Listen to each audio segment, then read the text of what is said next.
I'm going to call our meeting back to order at 1:12, and we're going to start with our interim animal control director and chief or deputy. I get your title mixed up, but Stephen Carter. Good afternoon, Board. Interim Animal Control Director and Assistant County Administrative Officer. So I'll start off with the accomplishments for 2025. We did renovate the livestock area for when a disaster hits. At the bottom of our property, the things were dilapidated, got that fixed by NCO, and it's all looking good down there. And then also, we did get a UC Davis grant. We did spend it all. About 500 spay and neuters were done. We did attempt to get a new grant for this coming up year, but we were actually declined, so we're working on a different funding source. And as staffing goes, currently we're at 21% vacancy if you consider our full-time and part-time FTEs, which is only 3 vacancies because we only have 14 actual positions. This information isn't exactly up there. But as of the end of February, we will be at a 7% vacancy because the animal control director, as you guys are aware, is about to start, and also our animal control officer vacancy, which is for Copter, is about to start in 2 weeks. So we'll only have 1 vacancy, which is the deputy. So here is the updated figures, which I also gave everybody a handout.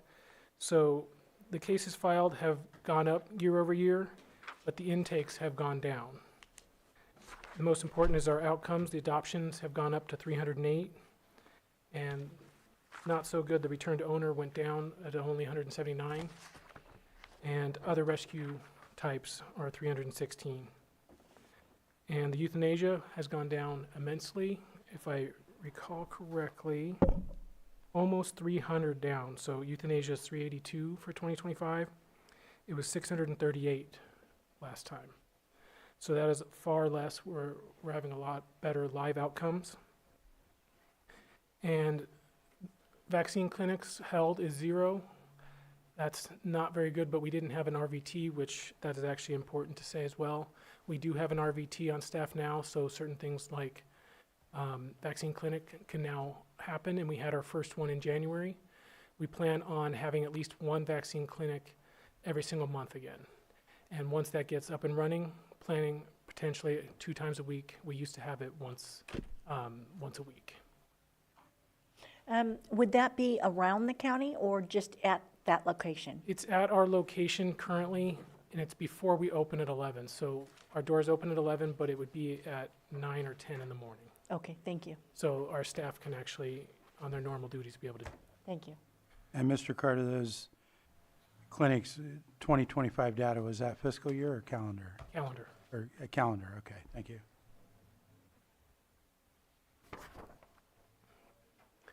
And the points of emphasis for 2026.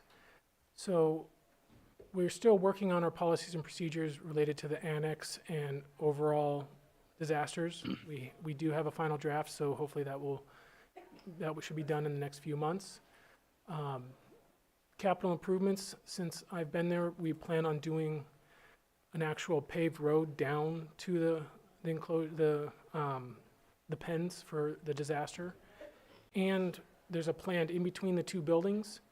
There's actually going to be a play area created for the animals so that there's enrichment instead of just being in a kennel all the time, which we might have other funding for, but as of right now, it's in our budget. We are obviously still trying to secure a veterinarian, since that's very difficult. It's also very expensive to use outside vets, but we are continuing trying to hire. And as of January 5th, we also started on-call again for the officers. So there will always be 1 animal control officer on call where dispatch or someone can call. They are going to mainly answer to emergencies rather than just like a stray animal, because there's also a 3-hour call out for any kind of call out. But that should help quite a bit, and I know the community has probably wanted that for a while. And the copter officer is the one that will be here in a couple weeks to start helping out that project. And in mid-year, we'll also be asking for a new truck and box because we only have enough for our current officers. And that's required for the position. Okay. And on February 14th, on Valentine's Day, we are going to have a free adoptions day.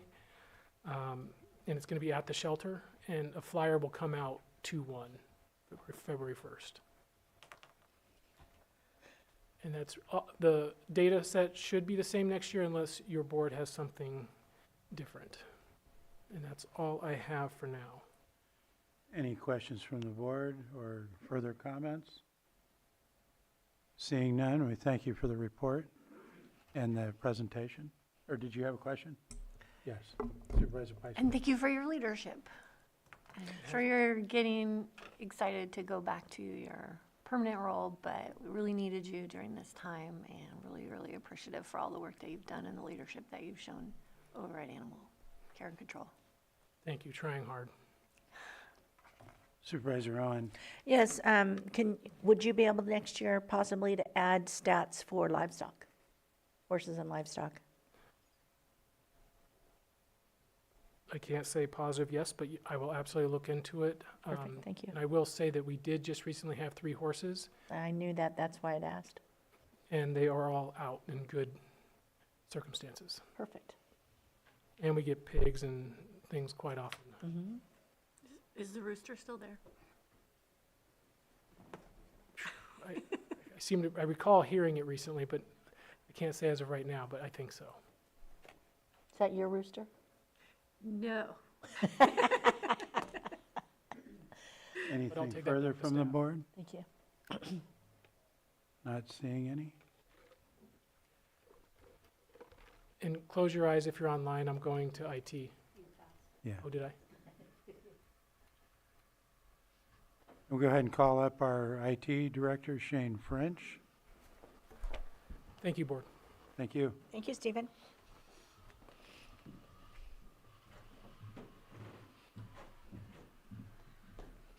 All this jumping around. Whoops. All this jumping around. I think I could probably handle it. We'll see in a minute. Good afternoon, Board. I'm Shane French, IT Director for the County of Lake. So this year, we have some accomplishments. We finished up our migration of departments to the Office 365 platform. All county employees are now on that platform for all their email and Office Suite and a handful of other services there. We made some improvements in our data center infrastructure, and basically what that means is some refreshes of server hardware, storage hardware, networking, all the stuff that allows employees to get on in the morning and start doing their work. You may know that with this Windows 11 operating system, there's kind of like a life cycle for all these softwares, and we have to essentially retire out operating systems that are no longer under support by the manufacturer. So that involved either replacing hardware or upgrading existing computer operating system, and we completed that this year. Actually, I think we have like a handful of computers somewhere in a closet that somebody can't find that we need to finish up, but we're just about done with that one. We also implemented some changes to the website that ensure compliance with the ADA. There's been some compliance enhancements that have come out that require some additional feature sets on your website in terms of low visibility and text size and just a bunch of other things that make the site more accessible for a wider audience. As far as our metrics, we track how many endpoints, and what I mean by endpoints is essentially the computers, devices that employees use to do their work. Countywide, there's 1,266 of those. It's a little more than last year. Our department manages 992 of those. The balance of those are managed by our social services department. We have 1,193 voice over IP phones that are managed by IT. Central IT manages 877 users. That's a couple increased from last year. This employee to device ratio is how many devices there are for each employee. So for every 4 employees right now, we have 5 devices, and that's kind of on account of the folks that have work from home devices, and some people have a work from home device and a desktop computer at their desk in the office. So to the extent possible, departments have been trying to make that more of a one-to-one. You have one device and you bring it home with you, and you maybe dock it at work. It's a cost savings. These next two, this is essentially, it's a metric whereby we're kind of dividing the number of those endpoints, or excuse me, we're dividing our budget, our IT budget, by the number of endpoints, and it kind of gives you a number. There should be a dollar sign there by that 1580, but anyway, it's $1,580 per endpoint if you figure our budget as a ratio of device to budget. It's somewhat arbitrary, but I find it useful. Similarly, we have per user costs. That's essentially the cost of supporting one of our employees, all the stuff that makes up IT, all the labor, all of the services, all of the equipment, all of the service contracts and everything else, again, divided down to per employee costs. And that's kind of I think, a useful metric. And so essentially what we're showing there, I guess, is that the overall cost as it goes to one employee has decreased a bit this year. Yearly cost of productivity software, again, this is your typical, like what everybody has on their desktop, Office suite software, $352,000. That's $352,500. That's essentially your Office 365 Office suite. We pay a lot more for these things these days because everything is cloud-based, and so we kind of pay for it over and over, unfortunately. But we hope to, gain some benefit out of that with the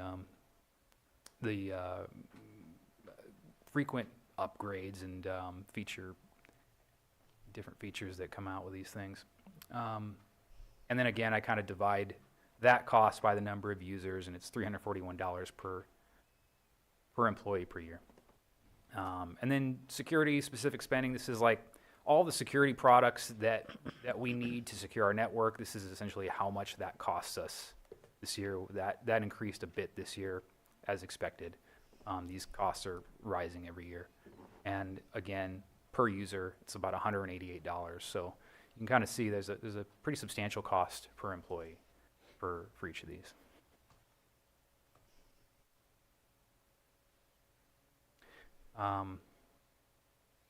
We have 57 facilities on the county network. That's decreased a little bit this year. I think that decreased by 1, if I'm not mistaken.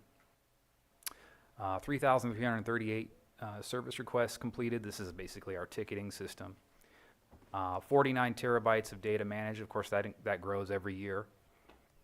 And right now we have 4 out of 5 analyst positions filled. We have 1 open position. And then we have a ratio of how many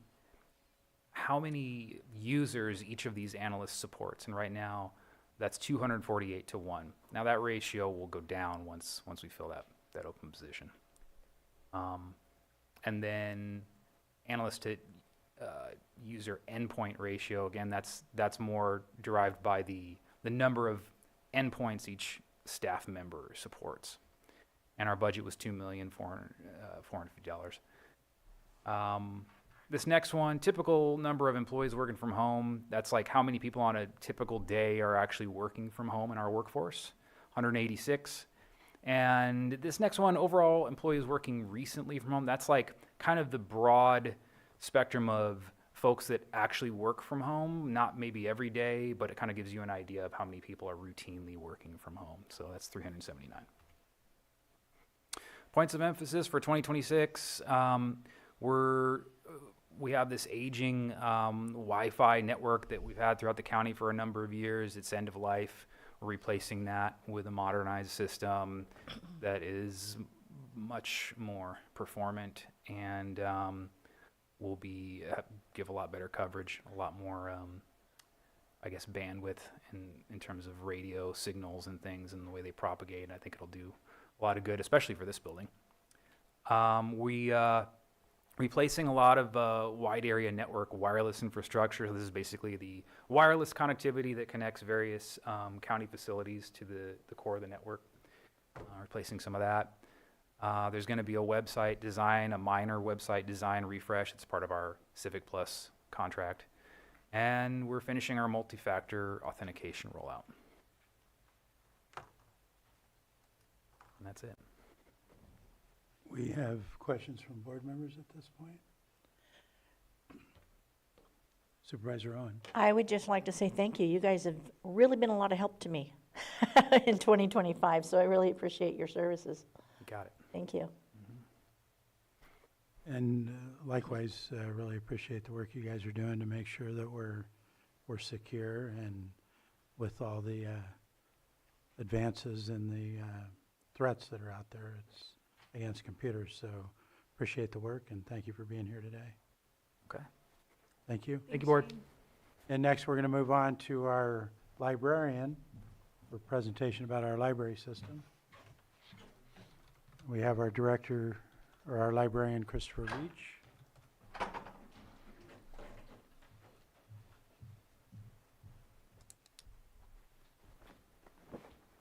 I'm in control of the slides? All right. No, I'm fine. So thank you. I'm Christopher Veach, County Librarian. And so for our 2025 accomplishments, over at Redbud Library, Lisa Mosher launched a successful summer lunch at the library grant program at the Redbud Library. It's a state-funded grant program in Clear Lake, which provided summer meals alongside literacy programs to kids. We launched our new online library catalog, which really improved the user experience and which really makes it a lot easier to access the library's holdings. For example, this new upgraded catalog allows us to create staff lists and feature them prominently. So as one example, we created a list that highlights items from local authors. We participated in 5 parades with the Bookmobile, which helps highlight the library around the community. With funding from the nonprofit charity, the Friends of the Lake County Library, we launched online author talks, which have been a very popular online resource that connects residents with best-selling authors. We updated our collection development policy to align with the California Freedom to Read Act, reaffirming our commitment that the collection reflects the diverse interests of the community. So this year, one of the largest library suppliers of materials, books and DVDs, Baker & Taylor, went out of business, making it difficult for libraries across the country to purchase new books and DVDs. So we worked to establish a new relationship and made sure our library could keep purchasing new titles as best we could despite this industry-wide disruption. With the Public Services Department and state funding through the California Library Infrastructure Grant, we are working on completing installation of a fire suppression system at the Lakeport Library, which should be finished soon. And there are still more work to do on our infrastructure grant. Georgina Guardardo in our literacy department launched the Career Online High School program for community members to earn a high school diploma and career certificate online. And we also continue to partner with the California State Park and the Lake County Literacy Coalition to continue offering story walks events year-round. And the library's Bookmobile began attending the monthly story walk events for families to meet library staff, check out story walk books, and learn more about library services. So here are some of our data metrics. So for our stats this year, library circulation overall has increased slightly. So that is digital and physical materials added together. Physical materials circulation is down slightly. I attribute this partly to the month-long closure of the Lakeport Library, which is our busiest branch. And despite our efforts, circulation did drop while we were just offering curbside service and people couldn't come in. Plus, we did have a slowdown in getting new materials due to Baker & Taylor closing this year. However, digital checkouts of ebooks and especially e-audiobooks continues to increase this year by 13%. We have had slightly less physical materials added. due to the price of materials going up while our materials budget remains flat, and also again to the slowdown in acquisitions due to the closure of Baker and Taylor.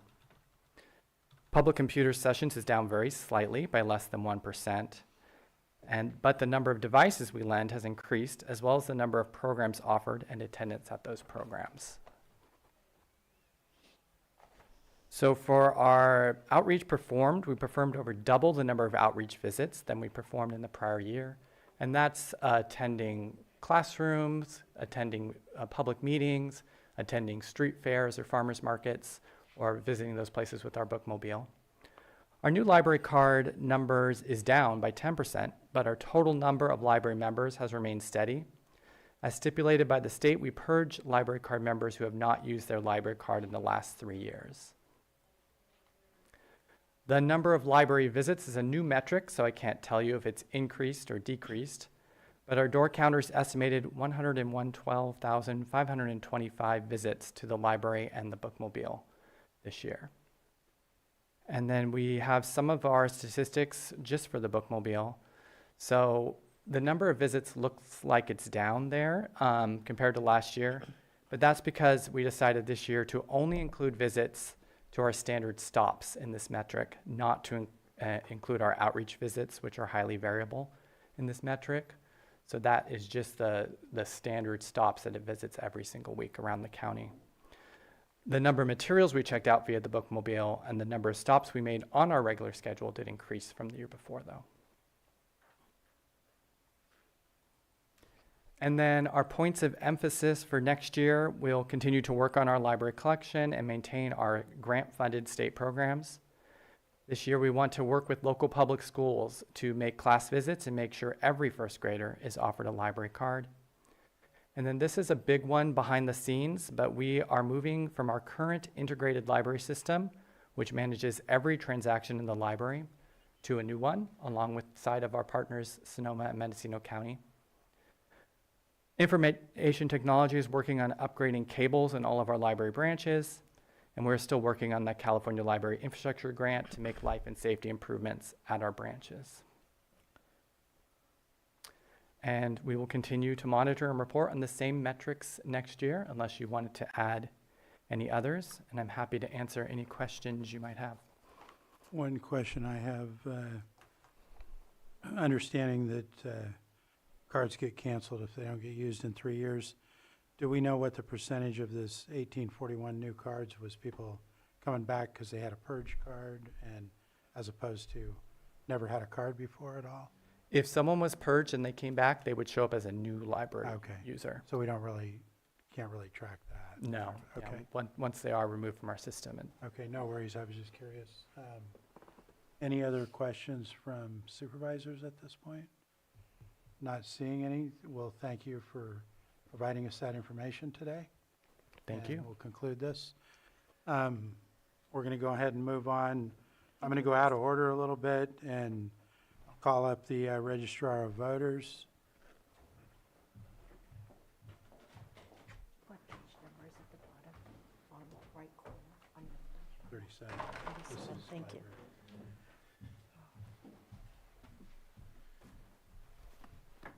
library. No.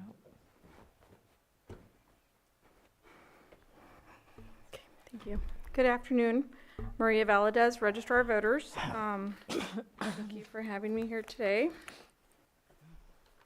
So the accomplishments for 2025 for the Registrar of Voters is an election was called last year, and we were given 75 days to put an election together compared to a typical 148 plus time frame. So kudos to all staff members that had to scuttle and get polling places, poll workers, get our ballot ordered and our sample ballot booklets compiled so that we can mail out.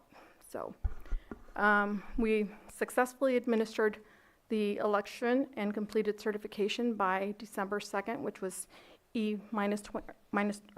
that should say E plus 28, sorry. 28 days after the election, because the last day that we could accept cure signatures was that Sunday before that Tuesday. So with the passage of Proposition 50, Staff had to turn around within a short time frame after certification and before December 19th, the first day for candidate filing for the upcoming June election, and make adjustments to some of our voting precincts to comply with the changes within the congressional districts. For those of you that don't know, Lake County will now be in 2 congressional districts. And then we initiated the candidate filing in conjunction while working on the election and doing the precinct boundary changes. Go ahead. Thank you. So data points and metrics. So for elections, I just wanted to show how many new registrants we had in 2025, how many we updated or re-registered, and cancellations, and then metrics for the election of voter participation.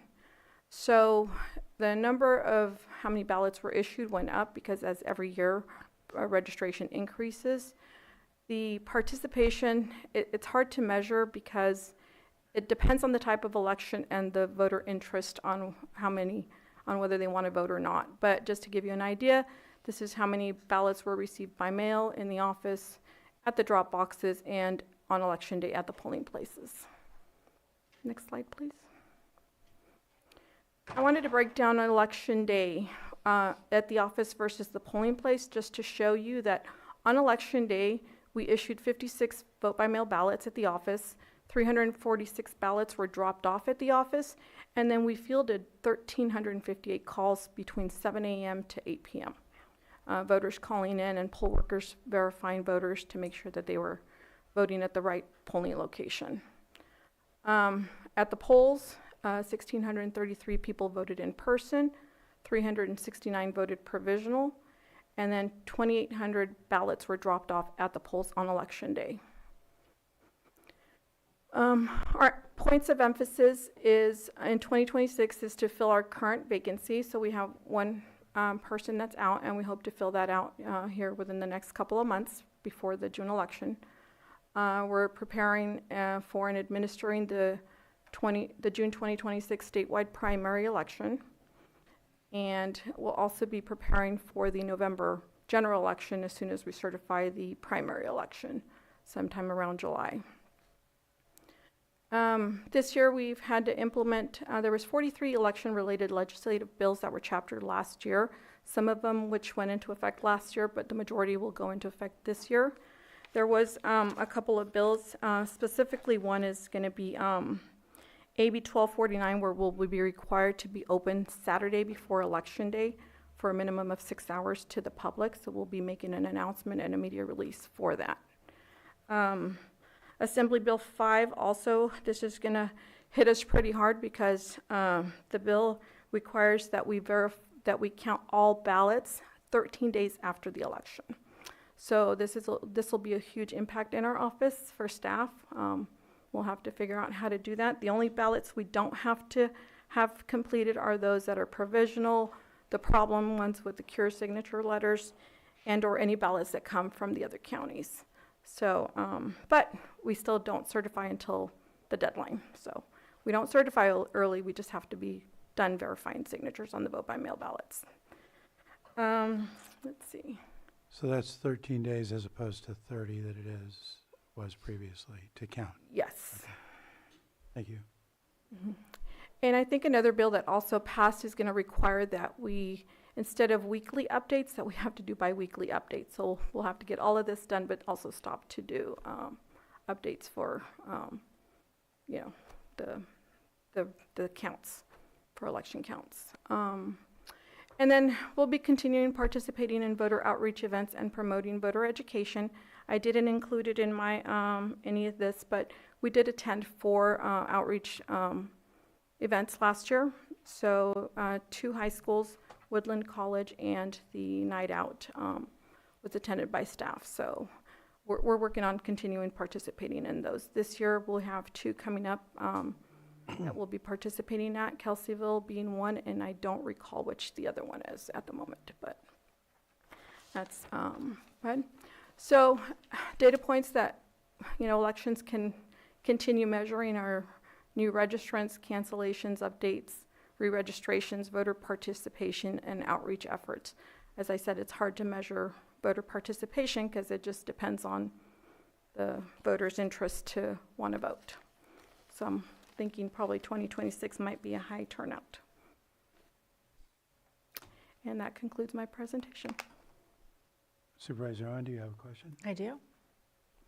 Cancellations, what does that stand for? It states 1,305 cancellations. So when people move out of California, out of the county, when they Oh, okay, pass away, so when we okay. have to cancel a voter right, yeah. Okay, and then, did we have any that appeared to be fraudulent? Do we have a number on that? What, I mean, people sign under penalty of perjury that the information they're providing is true and correct, so I mean, we've never received anything that they mark that they're not a citizen. We send them out a letter, but I don't have record of The reason I was asking was because you had to give us our ballots a second time, and we wondered if those that came in, we didn't receive our first ballot in the mail, my husband or I, and I had to go to your office and get another one. Well, So I was just curious if those came back. I wondered what happened to them. you know, we don't mail them personally, so they go from the post office and it's through the post office process. But as soon as we issue a second ballot to any voter, it cancels out your first ballot. So, And that's what you had mentioned. I was just wondering if there was potential fraud. none that I'm aware of, and if Okay. anything would have been reported to the district attorney's office, but I wasn't aware of any voter fraud. Okay, thank you. Anything further from the board? Can I just make one more comment? Yes, please. On the vote by mail ballots, also, if somebody were to have tried to vote your first ballot, we do verify signatures on every single ballot that comes back through to our office. Yeah, I was just curious if it did come back, so. Thank you. We would have to research it. Okay, thank you. Looks like no further questions. Well, thank you for being here and appreciate the work. I appreciate the outreach work, and hopefully, that will continue in the future, just to kind of educate our youth and encourage more people to vote. Thank So you. thank you. Thank you, and a shout out to, like I said, our staff, our office, and all the departments that collaborate and help us get this together, IT and buildings and grounds. Yes, for sure. Thank you. Thank you for mentioning that. And next, we'll call up our Chief Public Defender.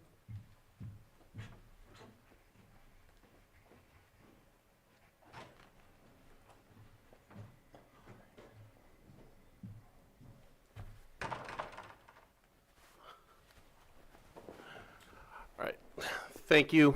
I'm Tom Feimer. I'm the Chief Public Defender. I've met all of you. I'm pretty sure everybody kind of knows what we do, but just for clarity's sake, we represent people who cannot afford attorneys who are charged with crimes in the Superior Court up here on the 4th floor. We also represent people in conservatorship cases. We will also be including juvenile cases in our purview starting this March, as the county has been on a contract system with the lawyers who represent them, but they're retiring, and it is something that statutorily should be done by our office, so we're excited to be undertaking that. Beyond that, I guess we're ready for the first slide. 2025 accomplishments, I will note by way of apology, I've been here about 3.5 weeks, so my slides are not as granular as everybody else's. But we also have a lot of our accomplishments and tasks there, as our office and department's relatively new. They sound simple, but they're very fundamental. One thing, we've managed to successfully transition. We went from the initial public defender to an interim, who I want to thank and say Mr. Torres did a tremendous job under the circumstances. And on to my tenure, which I hope is successful. We have went from a administrative staff of about 1 for the entire department to now 4 full-time staffers, 1 extra help. And this has dramatically improved both attorney preparedness, case management, and also just public experience. Public calling is not facing one, overwhelmed employee trying to figure out and get information about their case. And, standardized business practices, what I sort of encountered is a lot of people who are really, diligent and dedicated about their work, but kind of an organization where folks are taking it upon themselves to kind of set up their own system and set up their own kind of way of managing things like case assignment, data collection, calendaring even. And there wasn't a lot of centralized procedures and policies in place. So really my first main task has been getting that all set up so that it's not all dependent on any one person, and they call in sick that day and suddenly we're in sort of a chaotic situation. And again, all of that really boils down to not just a better representation, but a better client experience too. And of course, budgetary oversight, just making sure, everything's spent in a way that, again, maximizes the defendant's representation. Next slide, please. So, increased staffing metrics. We've hired 4 additional attorneys, 3 additional investigators, 3 new administrative staff, an accountant. You can interpolate the formatting here. You heard Ms. Cronez say her case metrics are all up. When her case metrics go up, ours go up as we end up representing realistically the vast majority of those defendants. We took in 5,946 cases last year, of which 3,369 closed out, 269 conflicts. Well, I'll go to that sort of when we get to our goals and discuss this in more detail. Next slide, please. Points of emphasis, as I discussed, improving public client experience, including client communications, office experience, web experience. So when I arrived, there really wasn't literally, if you went to our office, you were sort of faced with a locked door and nowhere to kind of go. People kind of knock, and if they saw somebody moving around, they tap. We've ramped up sort of in our reorganizing so that, yes, there's an actual lobby and a place people can come in and wait and talk to somebody and say, hi, I have an appointment. Can you come meet with me? Making sure, again, that the phone system, people are getting a lot of messages even when people are there, as if the office was closed. Again, making sure somebody can call and find out who their lawyer is, how to make an appointment with them. Web experience, I am in the process of rebuilding the website. The website we had now it's a very basic, down to a basic landing page with some information about what our office is and how to contact us.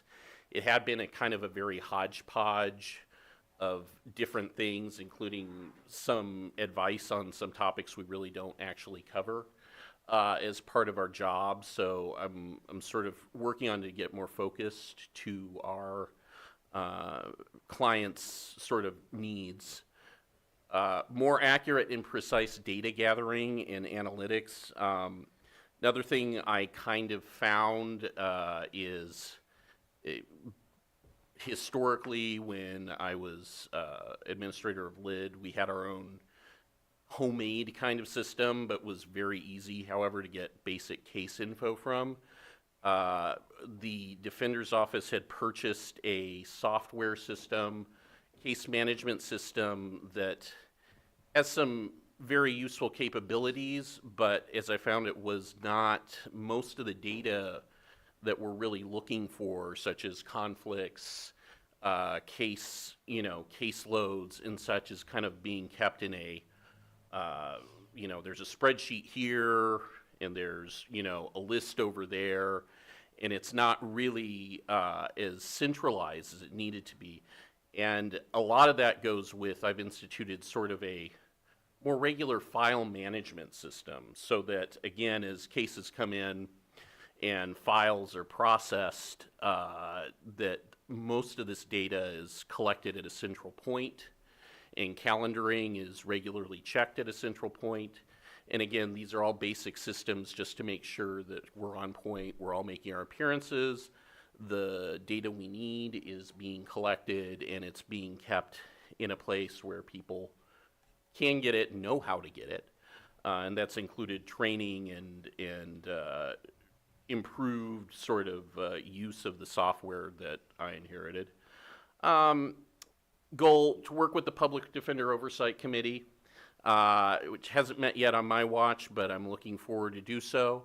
Again, one of the reasons this office was set up is a feeling and a need that there needed to be more interaction with the public, more transparency, and the committee is really a way to have that oversight, and I'm again excited to be doing that in the coming year. Greater oversight of conflict practices and procedures. This has probably been the court's greatest sort of issue with us, is how many conflicts are declared. Right now we are down to 2 conflict attorneys, which conflict attorneys are not overseen by my office. They don't work. They get appointed when we have a conflict. The first thing I did is to sort of have to personally approve all conflicts that are declared in the office to make sure, that's not a conflict first, ask questions later scenario. And again, to sort of record and keep track the numbers, who's declaring them, what reasons, make sure they're legitimate bases. And then, of course, in expanding our representation to the juvenile cases starting in March. I believe that's it. Questions from the board? Comments? It's been a busy 3 weeks, yeah. Well, we appreciate your efforts in coming in and also the work that Carlos did. Thank you for mentioning that. Yes. And, looking forward to just seeing the department continue to build and improve. So thank you. Well, thank you, I appreciate it. Yeah. Thanks. And next, we're going to call up our Public Services Director, Lars Ewing. While he's coming up, I just wanted to make a note so the public's aware. The agenda shows probation on today, but they actually did their presentation a couple weeks ago. And so that can be found in our last regular meeting. Thank you. And with that, I'll turn it over to Mr. Ewing. All right. Well, good afternoon. Lars Ewing, Public Services Director. I will dive right into the next slide, and I think I have this. All right, great.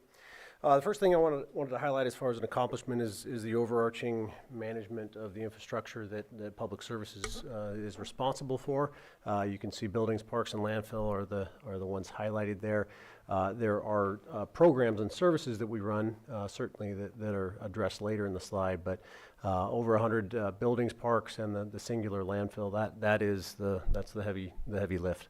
Number of projects, capital projects that were under construction, either complete or in progress last year. There's a list there. Half of them have been mentioned by other department heads here, and that really points to the collaboration that we have. The way I look at it is that we are their designer, their general contractor. We work for them, so we try to carry those out as best we can. Recreation programming was another win. You can see we had the first and certainly not the last Canocti climb. We had kids summer day camp, a couple of rounds of swim lessons, and that's ever growing from just the last few years. Courthouse Museum Pomo Gallery was complete, and we rolled out an internship program with 3 separate interns, one at museums, one focused on recreation, and one that was focused on solid waste. Next slide here. Some of the data points, most of these are steady state, so I won't, even though it does have a number, an arrow up. But by and large, these are steady state. There are a few to highlight though. Recreation events at 4. The numbers are low, but last year it was 1. The previous year it was 0. So we're ramping up quite a bit. The facility condition index says TBD. We are about 3 or 4 years ago. We had a facility assessment completed, and we were in the fair range. We anticipate having another completed here soon. We just don't have the data to really show what our index is. We can put some assumptions there, but we don't have that most recent assessment. So that's something that I look forward to. Next slide. All right, a few more metrics. Again, similar here, pretty much steady state. You can see some of the arrows pointing down on the recycling and diversion program quantities. While they're not too drastic, some of them are simply, for example, the filters, oil filters down at the bottom. That's over half of what it was before. That's simply because we're now tracking residential only as opposed to commercial and residential. So really nothing alarming with any of these figures here. At the very top, though, countywide disposal rate, 5.1 pounds per person per day. That is trending down, which is a good thing, and the compaction rate going up, that is also a good thing. So we have less coming in theory, and we're packing the garbage in tighter, which uses our airspace more efficiently. So, next slide.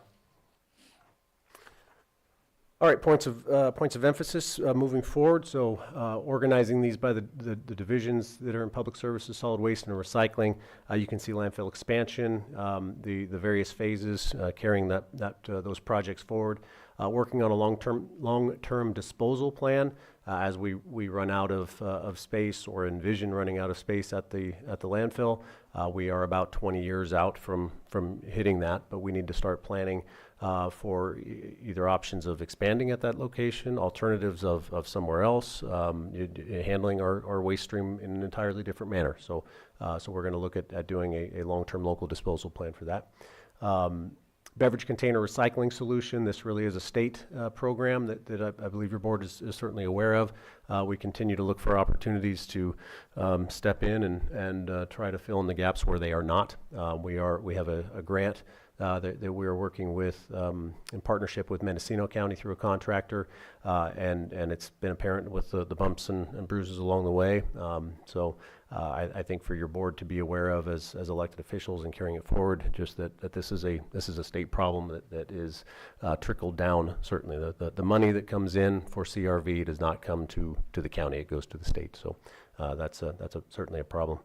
Last bullet point under solid waste is the evaluation of potential for mandatory garbage service in community growth areas. We've completed a preliminary look at that in one community growth area. We're going to expand that to quite a few others and carry that out to the public so we can see what the desire is there. Museums, you can see a few things: increased school tours, native artifact repatriation, and a few new exhibits. A couple actually at just about every museum. So, next slide. Moving on to parks, recreation, and trails. On the construction side of parks, you can see there are a number of projects that we anticipate going into construction next year. Hammond Park, just to highlight that is currently under construction, and we'll be completing that next year. The others are not yet under construction, but they will be started and completed in that same year. Planning and design for parks, you can see there's quite a few that are in the planning stage. A few that I want to touch on: Cobb Community Park. We are hopeful for a federal grant, a $1.3 million grant that we've made it through the first couple of rounds of approval, and we're optimistic to get that. I highlight that because it's an opportunity to have other people pay for pay for park improvements. You mentioned, you might have heard earlier, the Parks Reserve. There's funding there, but we want to reserve that as match for projects like this.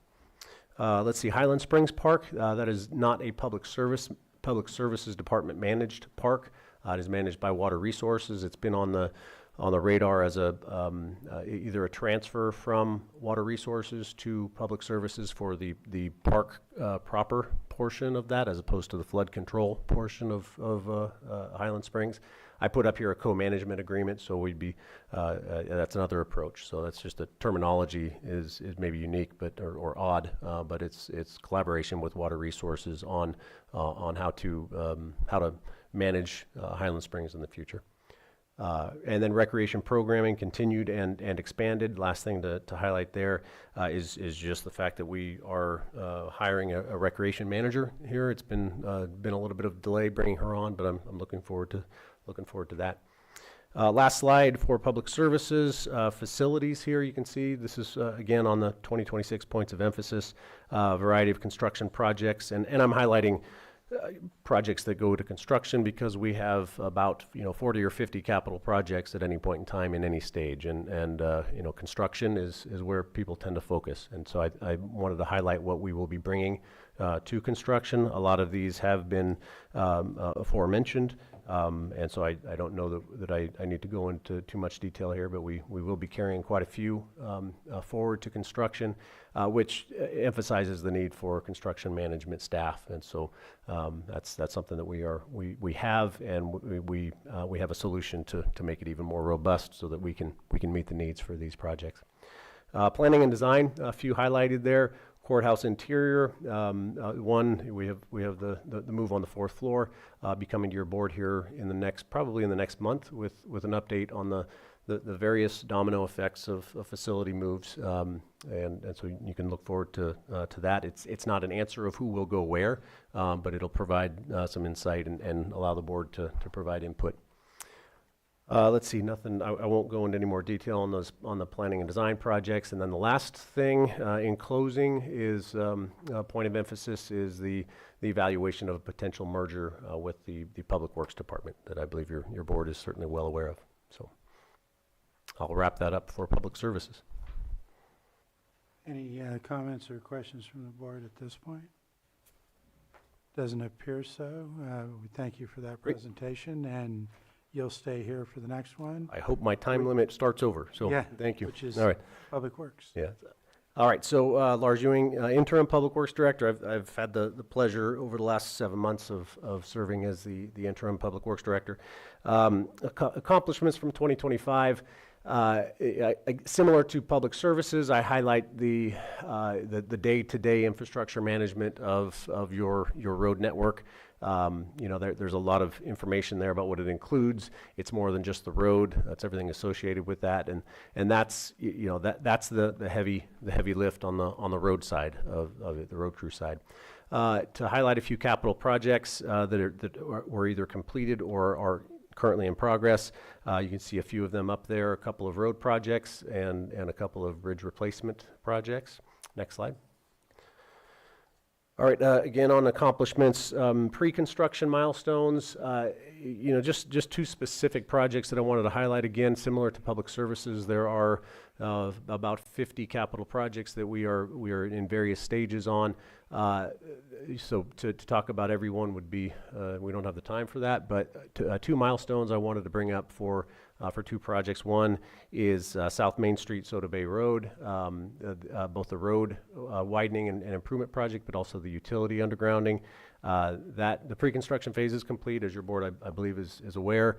Later this week, the California Transportation Commission will be considering about $10.5 million for the road improvement portion of that.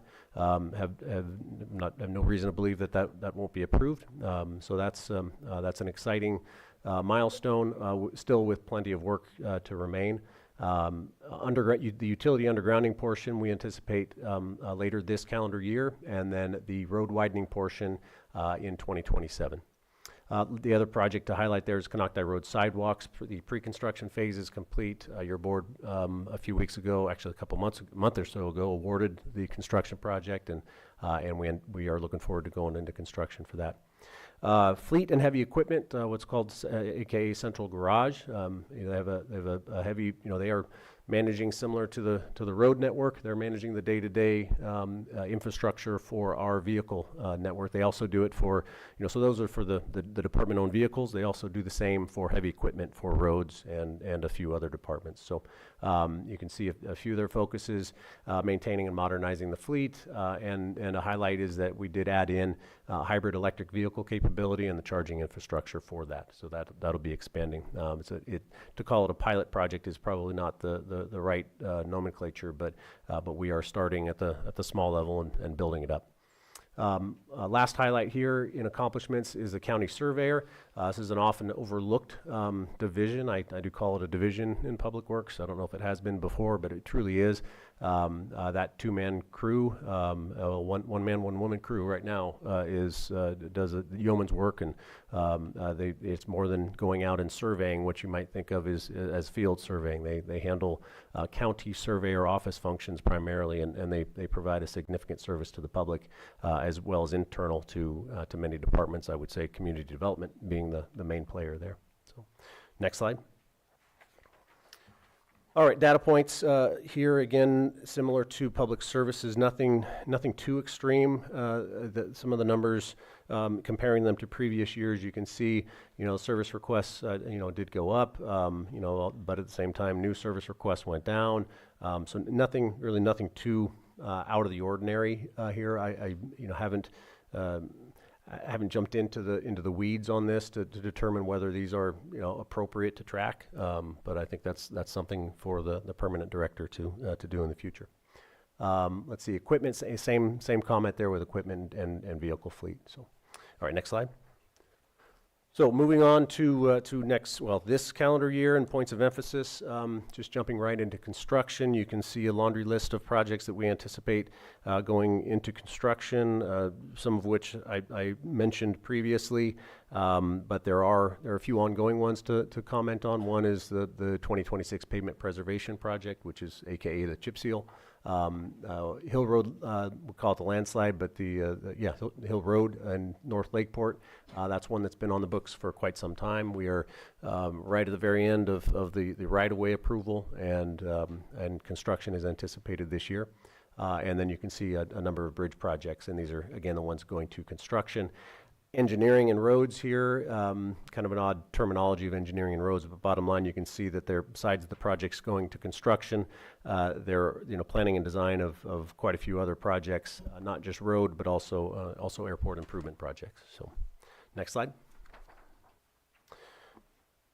All right, what you can't see on the top says engineering. Point of emphasis is to update the county road design and construction standards. Director Turner referenced to some extent the ag standards, I believe, in her presentation. This is above and beyond the ag standards.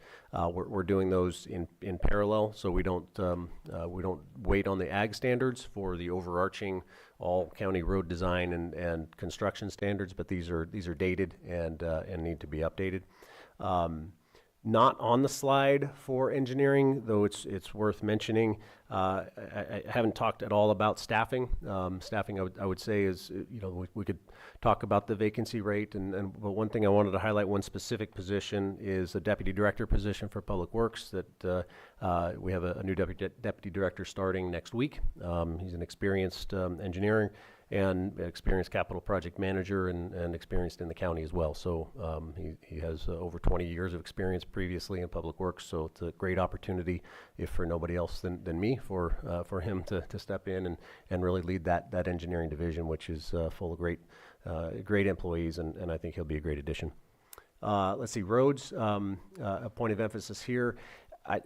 You've heard the chip seal project. I think a point of emphasis is we continue that, but what I've asked the road superintendent to do is consider what it would take to do 50 miles of chip seal a year instead of 35, and what do we need to do? Are we talking about additional staff? Obviously, we're talking about more money, pure and simple. But what does that look like, and what are the pros and cons of that? So we're evaluating that.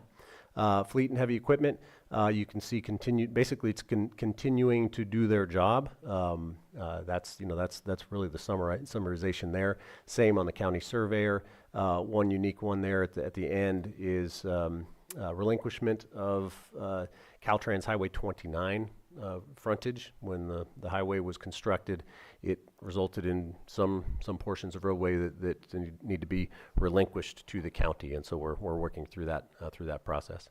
And in closing, though it's not on the slide, is similar to Public Services, is to evaluate the potential merger, in this case with the Public Services Department. So I'll end there, and happy to answer any questions.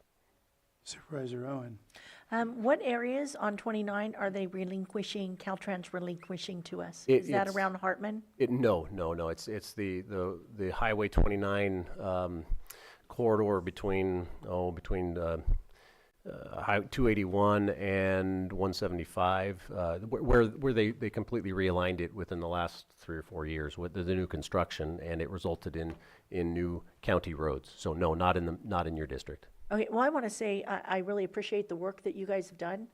I'm really happy with our work crew on our roads, and you guys have done an amazing job. Well, they have, yeah, for sure.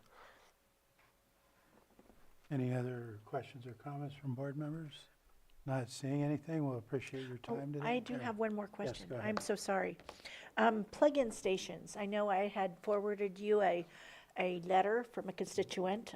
Is that something that will be coming up in the future for vehicle EV plug-in stations, like say at senior centers or libraries or something along those lines? Is that something that might be on the radar? It is on the radar through a couple of different facets. One is through Public Services, working with a few grants at a few locations, primarily at libraries, though that is the charging stations are not included there, but the infrastructure may be there. But more at a higher level is Lake Area Planning Council. They are working on a project for that, so I could certainly connect you with the transportation planner who's heading that up. Okay, thank you. Supervisor Yeah. Crandall. I don't know if I missed it, but did you mention the Rodman Slough pavement, Nice Lucerne cutoff?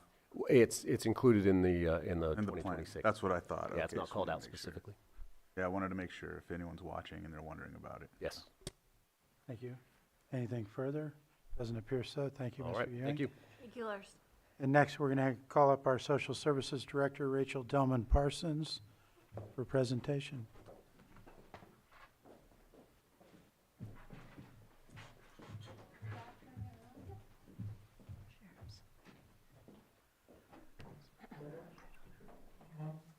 Good afternoon, Board. So I'm going to take this opportunity to briefly kind of spin off and talk about some topical concerns. They do tie directly to my points of emphasis, which are on the last page of this presentation. And of course, I'll address any other questions you have regarding my slides. So as you saw today in our Board of Soups public comments and the legislative priorities and our department head presentations, there are a lot of looming funding challenges, particularly in health and human services. Both the state and federal budgets are shifting significant costs towards counties. And as you are aware as well, here in Lake County, 50% of our residents, more or less, receive their Medi-Cal through medical coverage through Medi-Cal Partnership Health Plan. About 25% of our population also receives CalFresh EBT food benefits, both of which are administered through my department. So the governor's January budget proposes to shift numerous costs to counties. I'm going to talk about two of the major ones that are going to hit my department if it does not change, but there are certainly more that I was not expecting in there. One of the largest ones is increasing IHSS costs for counties, which is the opposite direction of what I was hoping for. And the second is no relief for HR1 cost shifts onto counties when the feds are shifting costs to the state. Those costs are being shifted onto counties without any relief. So with regard to IHSS increases, The CIFCO penalty, which we currently have to pay 50% of, is going to increase to 100% of county share. I am less concerned about that because we have done a good job catching up on our caseload with regard to that penalty. But there is a way which the casework goes where we're never going to be at zero because some of the delays are unavoidable, not our fault, by the recipients maybe completing paperwork late, so we're always going to pay some penalty there. The larger and much more concerning shift of IHSS costs to counties is that any increase in IHSS hours are proposed to be 100% county share. That is a huge, potentially unmanageable cost. That is a little scary for counties right now because the state cannot tell us how that is going to be calculated.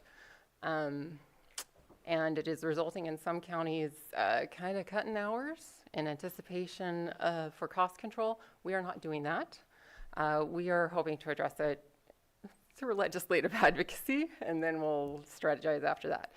Then with regard to HR 1, the second thing that is concerning in that the federal budget does not, the state budget does not afford any relief to counties for this. 20% of CalFresh administrative costs currently will be passed on to counties. This alone, without any of the other things that the state proposes to pass on to counties, will exhaust my reserves, not just my realignment, all of my reserves within 2 years, after which we will be operating in deficit. What else comes along with HR 1? More stringent rules for the public, which come with more workloads for my staff to both try and help people stay on the programs they're eligible to by jumping through these extra hoops to stay on the programs. But it also requires more work of my staff in evaluating the program requirements, which are more stringent. Renewing your benefits every 6 months instead of every 12 months. That's a double workload. And I do not see any scenario where the caseload attrition will equal the increased workload. And this increased workload didn't come with any additional administrative funding. So moving on to realignment, which is the magic pot of money that fills all the gaps, but it keeps shrinking. So this is the money that backfills any funding gaps. And our realignment is funded through local sales tax and vehicle licensing. So in a downturned economy, that means less funding. There was a huge long laundry list of what realignment is mandated to fund. Child welfare services, including foster youth, family wrap, family training, safety organized practices, supportive therapeutic options training, kinship foster care, emergency care, independent living programs, specialized care. The list goes on and on for the child welfare services programs that realignment is intended to fund. In addition, realignment is also intended to fund CalWorks, welfare to work services for working low-income families, including benefit payment, anti-lice program, domestic violence services, learning disability evaluations, mental health services, substance abuse services, transportation, education, subsidized employment, and another long list of things within the CalWorks welfare to work program these funds are intended to support. In adult services, it provides protective emergency funding and hazardous waste proposal. In the IHSS program, it covers our county maintenance of efforts for IHSS provider pay, and that MOE, maintenance of effort, increases 4% every year, even if there is no provider wage. So we're paying more of our realignment in there, even without any wage increases. Realignment also pays for any additional IHSS provider pay raises.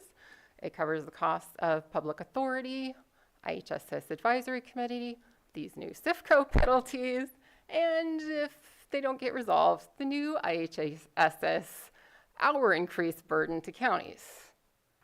And then in addition to that, all unfunded or underfunded program administration. So you can see realignment gets stretched really far. Our two largest expenditures for realignment are IHSS provider wages and foster care payment. In the current fiscal year, we're looking at 71% of realignment going to pay IHSS provider wages And within 2 years, we'll be at 80%, we're estimating, of our realignment going to pay IHSS provider wages. So in consideration of this, as your board is aware, earlier this month, we did issue our last best final offer to SEIU regarding IHSS provider pay, and we are simply awaiting their response to that offer. So assuming a best case scenario where realignment remains flat under HR1, we, as I said, will exhaust all of our reserves within 2 years. Everything that came in the governor's budget that I didn't anticipate, if it's enacted as it's written, we'll probably exhaust that much sooner. So I'm looking at mitigation, and I'm working with public health and behavioral health to bring a presentation to you in February. I know it's like the doom and gloom show. We love it. That was sarcasm. So I am engaging in advocacy with county admin and the County Welfare Directors Association to try and keep these things from becoming enacted into the budget. I've cut all non-emergency overtime in my department, and over the last month, we saved equivalent 3.5 FTEs. I am not currently contemplating a hiring freeze simply because there are very real penalties for not meeting production standards now that they have never enforced, but now they are enforcing them, like the CIFCO penalty. And we are co-locating our welfare fraud investigators effective July 1st, so we can get rid of one facility we're paying for. We're also going to co-locate the One Stop, which will help us with the new work requirements several of our programs have. So that's a great coordination. I'm researching using AI assistance for case notes and form completion. We would only go that route if it is cost neutral or cost savings. And I'm looking at other ways to make things work. So I think it's a tough situation. We're going to have to be flexible. And right now my focus is advocacy. And I look forward to more conversations as we put our thoughts together. And Elise and Anthony will be up here presenting to you in the next month. Any questions regarding the actual content? Supervisor Crandall. I just have one. I know that, there was some discussion today and other times about the IHSS, funding and whatnot when it comes to the SEIU. And they mentioned something about like 50% comes from the federal government, 30% comes from the state, and 20 comes from, can you elaborate on that for me?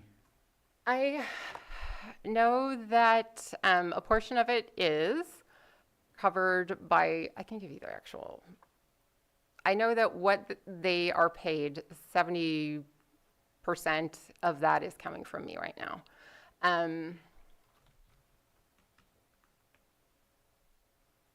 I can bring that back to you in the presentation. I don't know the math off the top of my head. I know that, I'm sorry, what was the question? Well, they're talking about a percentage and then like $1.10 that can go on top of Oh, it I know or what something you like mean. that, yeah. Okay, so they're talking about the match above minimum wage. So the MOE we have to pay regardless for minimum wage. Counties can either choose to raise IHSS provider pay above minimum wage or not, and that's through the negotiation process. If you raise it above minimum wage, the match that the state will match you at 50%, the cap is at 110.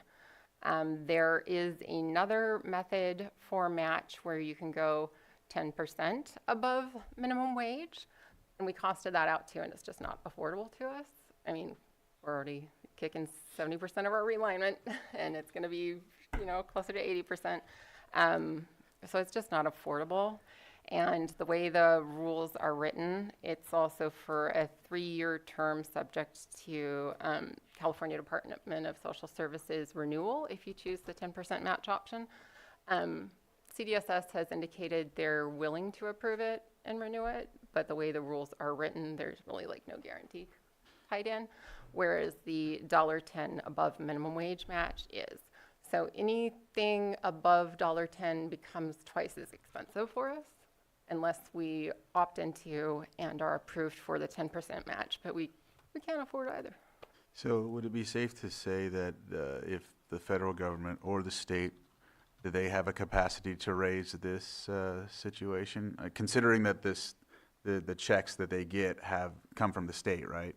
Yeah, the checks to IHSS providers are issued by the state, and that would be a solution I would support for the state of California to take on IHSS collective bargaining statewide. I think that would be a good solution for us, as long as it came with the state also taking on funding responsibility in some capacity. There has been some bills before the legislature for consideration.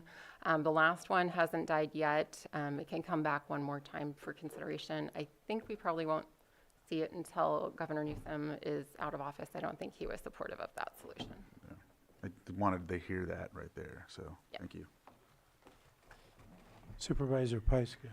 I appreciate this update and also that we're going to have another one coming up soon. But I am really grateful that you were able to get this into our state legislative priorities, because this is something that you can advocate on with your through your association, and we can also. And hopefully we get some other partners on board to help us with this advocacy, because this is a problem that's just crushing us and it's going to get worse and worse. Okay.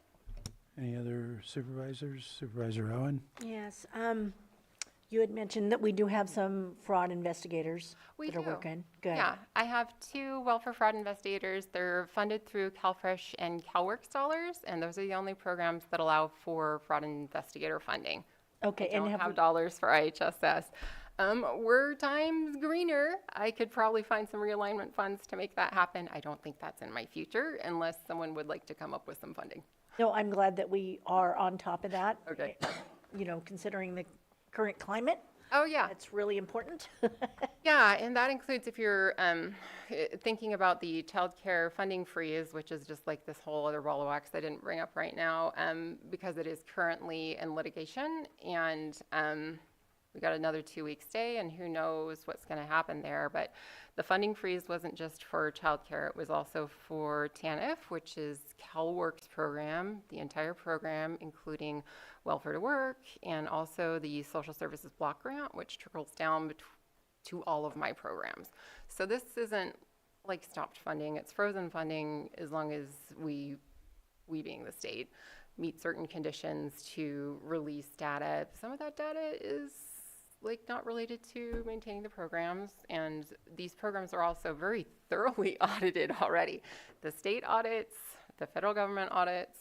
I have internal quality control staff who review cases, and then we have our welfare fraud investigators who both investigate cases we refer to them and random public tips.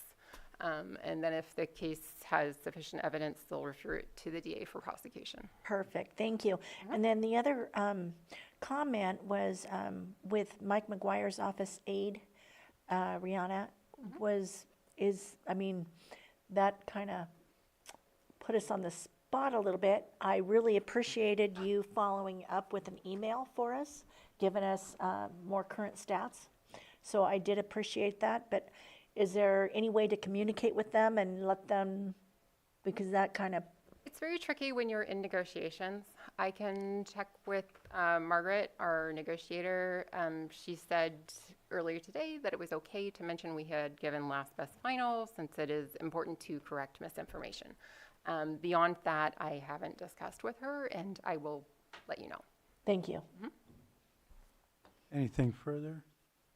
Well, my questions were answered. I appreciated that detailed update on particularly the budget today, because that's critical for us to know with everything we got going on, all the programs that you have to run and provide. There's seems to be getting less and less to fit in to cover all these things that we really have to provide. So it makes it very difficult, and I appreciate the questions and comments from supervisors, because I would have the same questions and concerns. And Supervisor Crandall?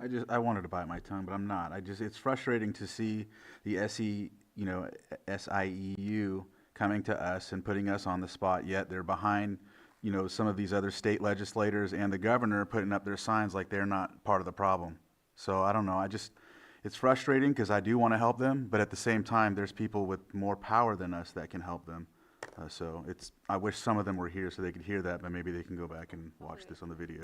I appreciate that, and I've thought for a long time the state really needs to handle this on a statewide basis with all 58 counties. And I know there's been bills that haven't gone anywhere, and hopefully maybe this next one will at some point. So go ahead, Supervisor Pyska. I mean, it's just important for all of us to remember that we're a small county carrying a medium county's caseload. Yes, we are.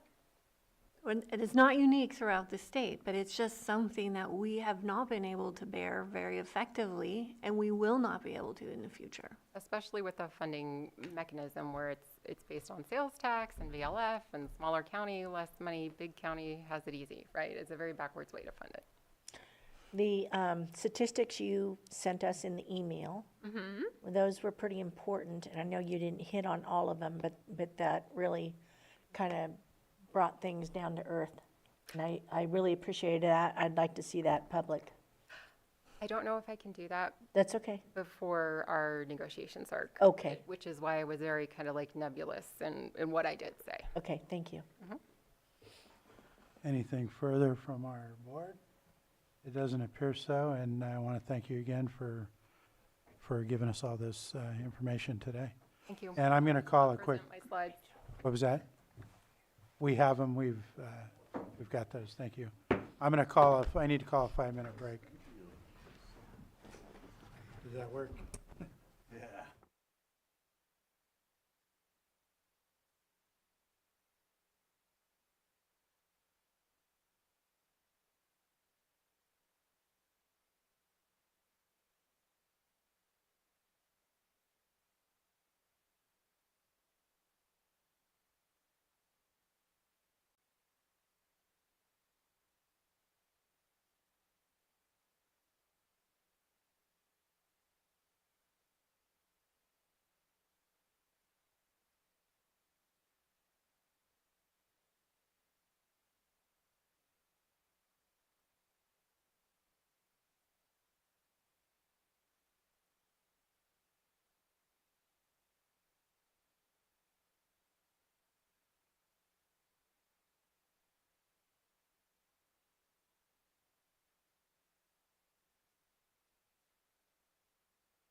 I'm going to call our meeting back to order, and hang on one second. Director, I want to announce so the public is aware that also on the agenda, you'll see UC Cooperative Extension presentation, and they are not available today, so that one is going to be moved to a future date unknown. And with that, I'll go ahead and turn it back over to Director Bourret. Good afternoon, board and residents on Zoom and staff in the room. I am Robin Bourret, your Special District Administrator. So I'm not going to read every one of these lines, but these are our accomplishments for 2025. And this is in addition to our standard operating 6 water systems and 4 wastewater systems. So the addition of our CMOM, Albert Coates, allowed us to implement a new fog program. So that's for fats, oils, and greases, which is a major contributor to spills and issues with the sewer system. He was able to purchase and implement the database, so he has now been able to take all the random lists that we had and put all of those in, all the locations into this database. It's a way for the businesses that have them cleaned. It's a place for them to have all that information uploaded so that they can be monitored. It also contains all the inspection records, and so he was able to get all of the known ones we had uploaded into the system and get that fully implemented. He also created a comprehensive manhole inspection and line cleaning process, and that was primarily used by our new seasonal crew as a way to evaluate our existing system when they were out doing the smoke testing and LSL ratting, so that we could get a handle on, I&I and where we needed to do line cleaning. And so they were able to focus on those identified areas. And he also was able to get our CCTV camera van working that the district had for years, and they hadn't been able to use it. It was not operational, and so he was able to get that fully functional and is able to go out and camera lines and find issues. So every time there's a spill, he runs the camera through there. When we find stuff with the SL rat, he can run the camera in there and find where the blockages are, if it's roots, if it's, exactly what it is, if the lines are broken. It's a huge undertaking to actually camera all of the lines. So this is especially helpful when they're doing repairs and looking at problem areas. Additionally, he developed a spill response package, and that's in every one of our trucks now. So now he also trained all the staff on how to properly respond to a spill. So the first thing they do when they get there is to take a video and put out wattles and try and contain it and that stuff before they would just show up and start cleaning it up. And that made it very hard to report stuff. So he's got a whole process down and trained everybody on how to do that now. And it's helped a lot. We also created an EMT division, so that now all of our EMTs report to somebody that's an electrician that understands motors and maintenance and mechanics. So that's helping consolidate all of that information, and so now they also have a chain of command, or areas where they can reach out and get assistance from other areas instead of them being in a little island by themselves. They now have an electrician that knows how to do all of this stuff, and then a team, like the utility workers have a team. And Albert has also created 3 standard operating procedures that help with, how they are going to how they standardize all the different reactions to spills, to, he's going to create one for the camera van. He's going to create one for a couple other things. So he's gotten 3 of those done. We did hold our team building event that was very well received by our crew. We shut down the whole office, and so it was all the different utility areas got together. We created our CIP, which had been a long time coming, and it was going to be presented next month. And now I believe it's getting pushed off till March due to now funding issues and things that need to be shifted around with the emergency response. I will say that some of the projects that were in that would have prevented this last 2-week event. So we also completed the geyser agreement, and we are near completion of the 2 wells, one for Spring Valley and the secondary one for North Lakeport. The North Lakeport one, we actually found an existing well, and they're able to retrofit that one and get that one back online, because the 2 holes we drilled there was no water. So this was a great find.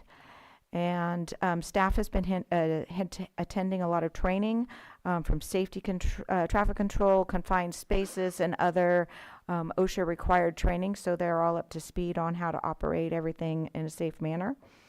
All of the water companies, not just special districts, have been working really closely with the fire districts led by Willie Cepeda. And he has been working on some mobile fire suppressions. So they're like mobile fire hydrants where you can deploy them into any body of water and it becomes a fire hydrant.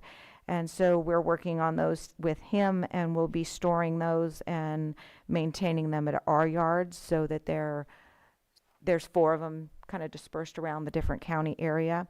And we'll coordinate with other water companies so that not only us can respond, that other people have access to those in an attempt to provide additional fire suppression. We've also awarded the rate study contract and had begun the Southeast rate study. We have put a pin in that for the next month until we recover all of our costs and can adjust for the recent occurrences, but that will be coming forth. And so some of our data points. So the SLRAT is a sewer line rapid assessment tool. So they go from manhole to manhole, and it sends a radio frequency, and then it bounces back and tells us by color if the line is clear or not. So if it comes back red, then the utility crews are notified to follow up, and they need to clean that line. That means it's full of roots or there's a blockage in there. And so there's 3 other colors. There's green, green's go, green is good. And then there's 2 other varying colors. And so the summer crew that we hired did 46 miles of that, which is almost all of the North Lakeport area, from Upper Lake, Nice, Lucerne, Kono, all the way down to North Lakeport, and that's the sewer collection system for Northwest. The line cleaning was predominantly in response to the SL routing. So when they found lines that were blocked, they were able to go clean those, as well as items that they found in the southeast area. The same crew also did smoke testing, and so that's when they run smoke through the collection system, and then as it comes out, it'll come out in like rain gutters or in end of line cleanouts or property line cleanouts that aren't capped. So it is a huge help in reducing I&I in the system. And when they were doing that, they ran out of caps in the county, and we had to get more from outside of the county because there were so many caps that were not on. And they did identify several locations that had rain gutters connected. So that was a huge help. And then we also implemented a level 1 manhole inspection, and this is primarily in the northwest area of the wastewater system, and that's where they go and they pop the manhole and they do a thorough inspection and they take specific pictures. And so now we have a database of which manholes need to be fixed, which ones are in good condition, and that kind of stuff. And this will continue to other areas as time allows. And so now I want to talk, the next few slides are about sewage spills. And so category 1 are the spills we do not want. They are the ones that hit a body of water. They're the ones that we can't recapture and that we can't clean up after. So in 2025, we had a significant reduction in category 1 responses. And that's primarily because the crew is very responsive. They get the call, they're within minutes. The Vector truck now goes as soon as we get a call. It's not go assess it and then call the VAC on. They respond immediately. Certain areas they know to start calling pumper trucks and stuff like that. So you can see the geyser where the ARV blew in North Lakeport. That was actually a larger volume that came out of the system. But when it all is said and done, whatever we capture, when the pumper truck and the back-on comes and we clean all of that up, we are able to deduct that from the total that's actually spilled. So when we respond, we initially call Cal OES and we say, we estimate it's usually 2,000 gallons or something like that, just by when we get there, what we think it is. That's an initial number. It is kind of a meaningless number, but it's a number that they need to put in their system to say that it's happened.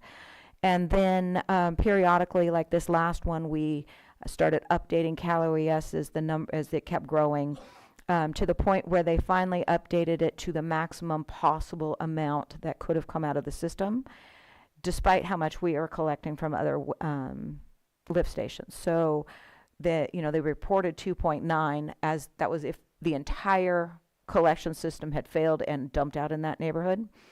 And then we keep track of, because they ran pumper trucks from lift station 1 and 2. So those quantities couldn't spill. So now we deduct those. And so then we deducted 160,000 gallons or 1.6 million gallons of the 2.9, leaving, a 1.3 million gallon possible spill. And then we tally up all of the pumper trucks that came and cleaned up the lakes that were out there. And then that'll be further reduced into what the actual spill that just happened would be. And we actually have recovered more than we possibly could have spilled. We know that there was about 3,900 gallons based on their water math, and they, monitor how many garden hoses were going in the creek and that kind of stuff for how long, and they can calculate pretty accurately how much was actually lost into the drainage ditch that then went into the creek that went into the lake. So despite we have, had a huge spill, we actually only spilled 3,900 gallons as when we report it to the state. And that report was actually just completed yesterday and certified. So that's kind of how these reports go. And so there seems to be a lot of confusion on how we report our sewer spills. So I kind of wanted to explain how it starts out It starts out really low, this normal little amount that is kind of standard for everybody to report. And then it is kind of more reality, less what we've recovered, and then what we actually spilled. So that's why that number moves so much. And so, but we have in the last 2 years cut those rates down considerably. Category 1 spills are the ones that we don't want to have. I would much rather have 40 or 50 small 3 and 4 category ones that are easy to clean up. Granted, we don't want to have any spills, but if I have to choose, we don't want category 1s because that's the ones that go into our waterways, and we can't ever collect those back. So, and then we look at category 1, that's a spill that's over 1,000 gallons. However, it didn't make it to a waterway. That means it didn't make it into any kind of like dry ditch or anything like that. It was something that was completely able to be recovered. And so again, that number also decreased.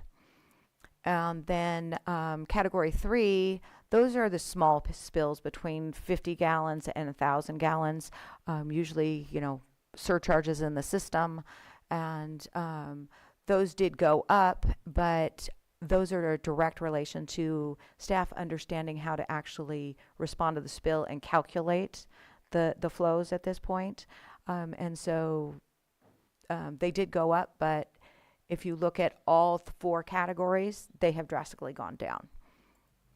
And then the category 4 spills, previously these small spills were really not being reported, and that has drastically changed since I've become administrator, that a spill is a spill and we need to report it, not, oh, well, we spilled 5 gallons, it doesn't matter. That's still, we need to report that. So you can see that now those are all being reported. Not a large quantity, but it looks like a lot of different spills. And so moving on to some more matrix. So the manhole spot checks, we have started those. Those are really, they're popping the manholes and looking in the manholes, seeing, is the system surcharged? Can they see any visual blockage? Is there any indication there's issues? And so they're popping those. A lot of times at this point, they are putting in what we call dog bowls. Albert was able to inspect all 106 grease traps in the Middletown and Southeast area. And I believe he is now working on Northwest. And there's a few in Kelseyville that he's already done, so Kelseyville is pretty much done as well. The standard operating procedures that he has completed was the spill response pack, the manhole level 1 assessment package, and the sewer cleaning nozzle. So when on our VACON trucks, when they clean lines, there's different nozzles kind of like on your hose. And so there's like a cutting one that'll cut roots out. There's, there's different ones on there that are used for different kinds of cleaning in the system. And so he's created a procedure for that so that everybody knows why you use which tip when. He's also working on the one for the CCTV van and for the VACON trucks and the new GPS Trimble units that we're getting so that we can actually GPS all of our assets, and that can show up in our GIS modules more accurately. He's also working on updating the Middletown, Southeast, Northwest, and Kelseyville plants, processes, and the lift stations. Stuff that we're going to be working on this year is completing the grant applications for the consolidation projects that were approved, the CDBG grant application for the Middletown plant upgrade, and the new line cleaning and CCTVing of the entire Southeast system that Supervisor Sabatier pushed through a couple weeks ago. We'll also be completing the rate study for Southeast and Lands End. The Southeast collection system hasn't been updated since 2010, and so that's also going to have a lot of these new projects that need to be done where we need to replace lines and we need to do slip lining, and a lot of those other projects will start showing up in these rate studies. Lands End is the area where our system joins with Lakeport, and so right now we're charged more by the city of Lakeport to collect and treat that system than we are collecting from the ratepayers. So that's why it's a very small area, but it's a priority system because it's a negative rate return right now. We also should be finishing the full circle feasibility study and the capacity analysis for water and wastewater. And there's 2 slip lining projects. So that's the pipe lining where they're working on that in Kelseyville and in the harbor area in Helen's district down in the down by the lake. And then working on the water line replacement in Live Oak. All 3 of those projects have been awarded, so they're in process. And then working on lift stations. There's 3 lift stations in Paradise Valley that are in very poor condition, and so they're working on getting those lined so that they're all sealed up again.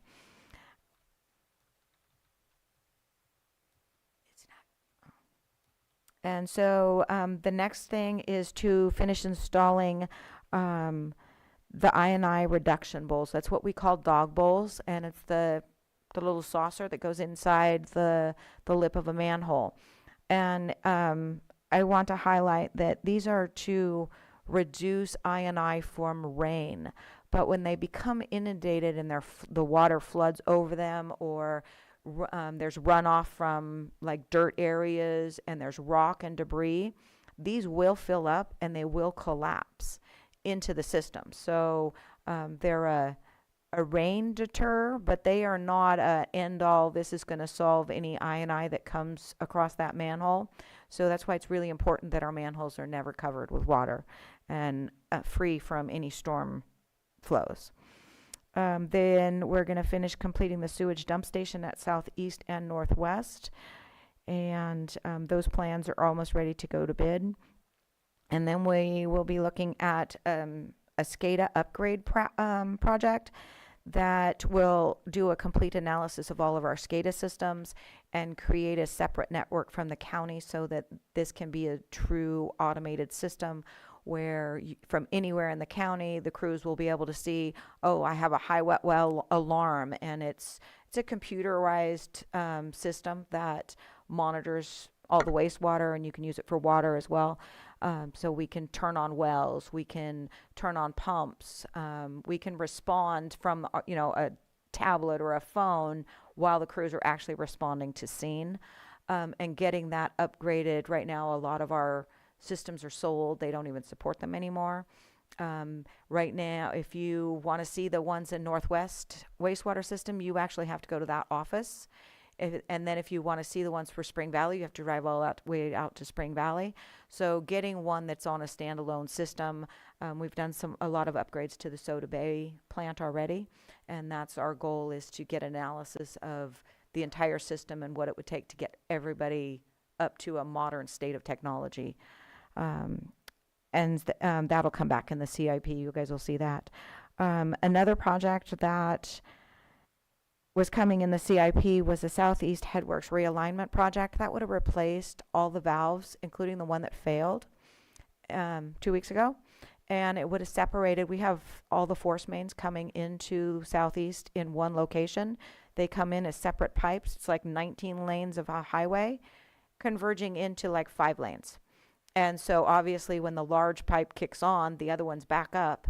And so separating those all out would have, one, stopped any backfeeding, and this would have also put in redundant valves and all of that stuff. So this is a much needed project. We are seeking federal funding for this, or state funding, because this is a huge improvement that the Headworks really needs at Southeast. But right now we probably have no money left after this incident.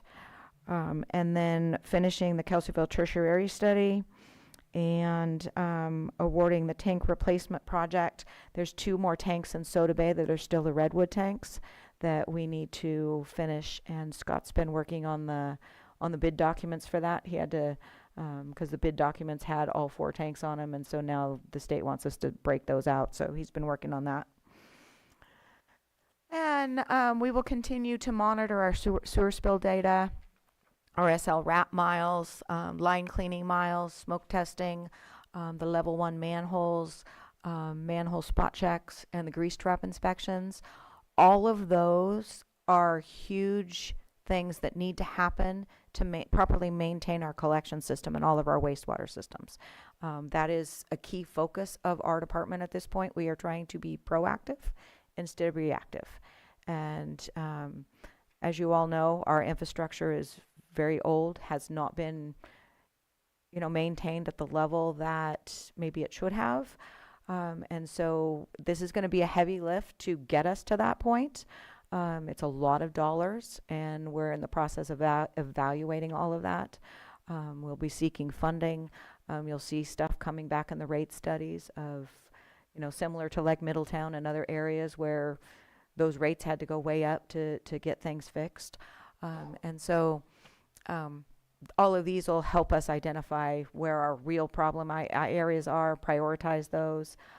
If we get the funding for the cameraing the Southeast lines, that will it will automatically, if we hire that out, the CCTV, a crew comes in, they'll clean the lines, and then they send the cameras through, and then it automatically feeds into a computerized database of our system that then will highlight for us, using AI and other technologies, of exactly where we need to fix stuff and create a prioritization list for us. Something that would take us probably 10 years to do, based on our staffing and the fact that we are so responsive at this point instead of being proactive. And then we'll continue finishing up the standard operating procedures. So that's what we have been doing and what we plan on doing. Bring it back to the board. Are there any questions at this point? Go ahead, Supervisor Sabatier. I'm not going to ask any questions, just like I haven't asked any questions for most others. I think I only spoke up for the child support services just because it provided something that I had requested the year before.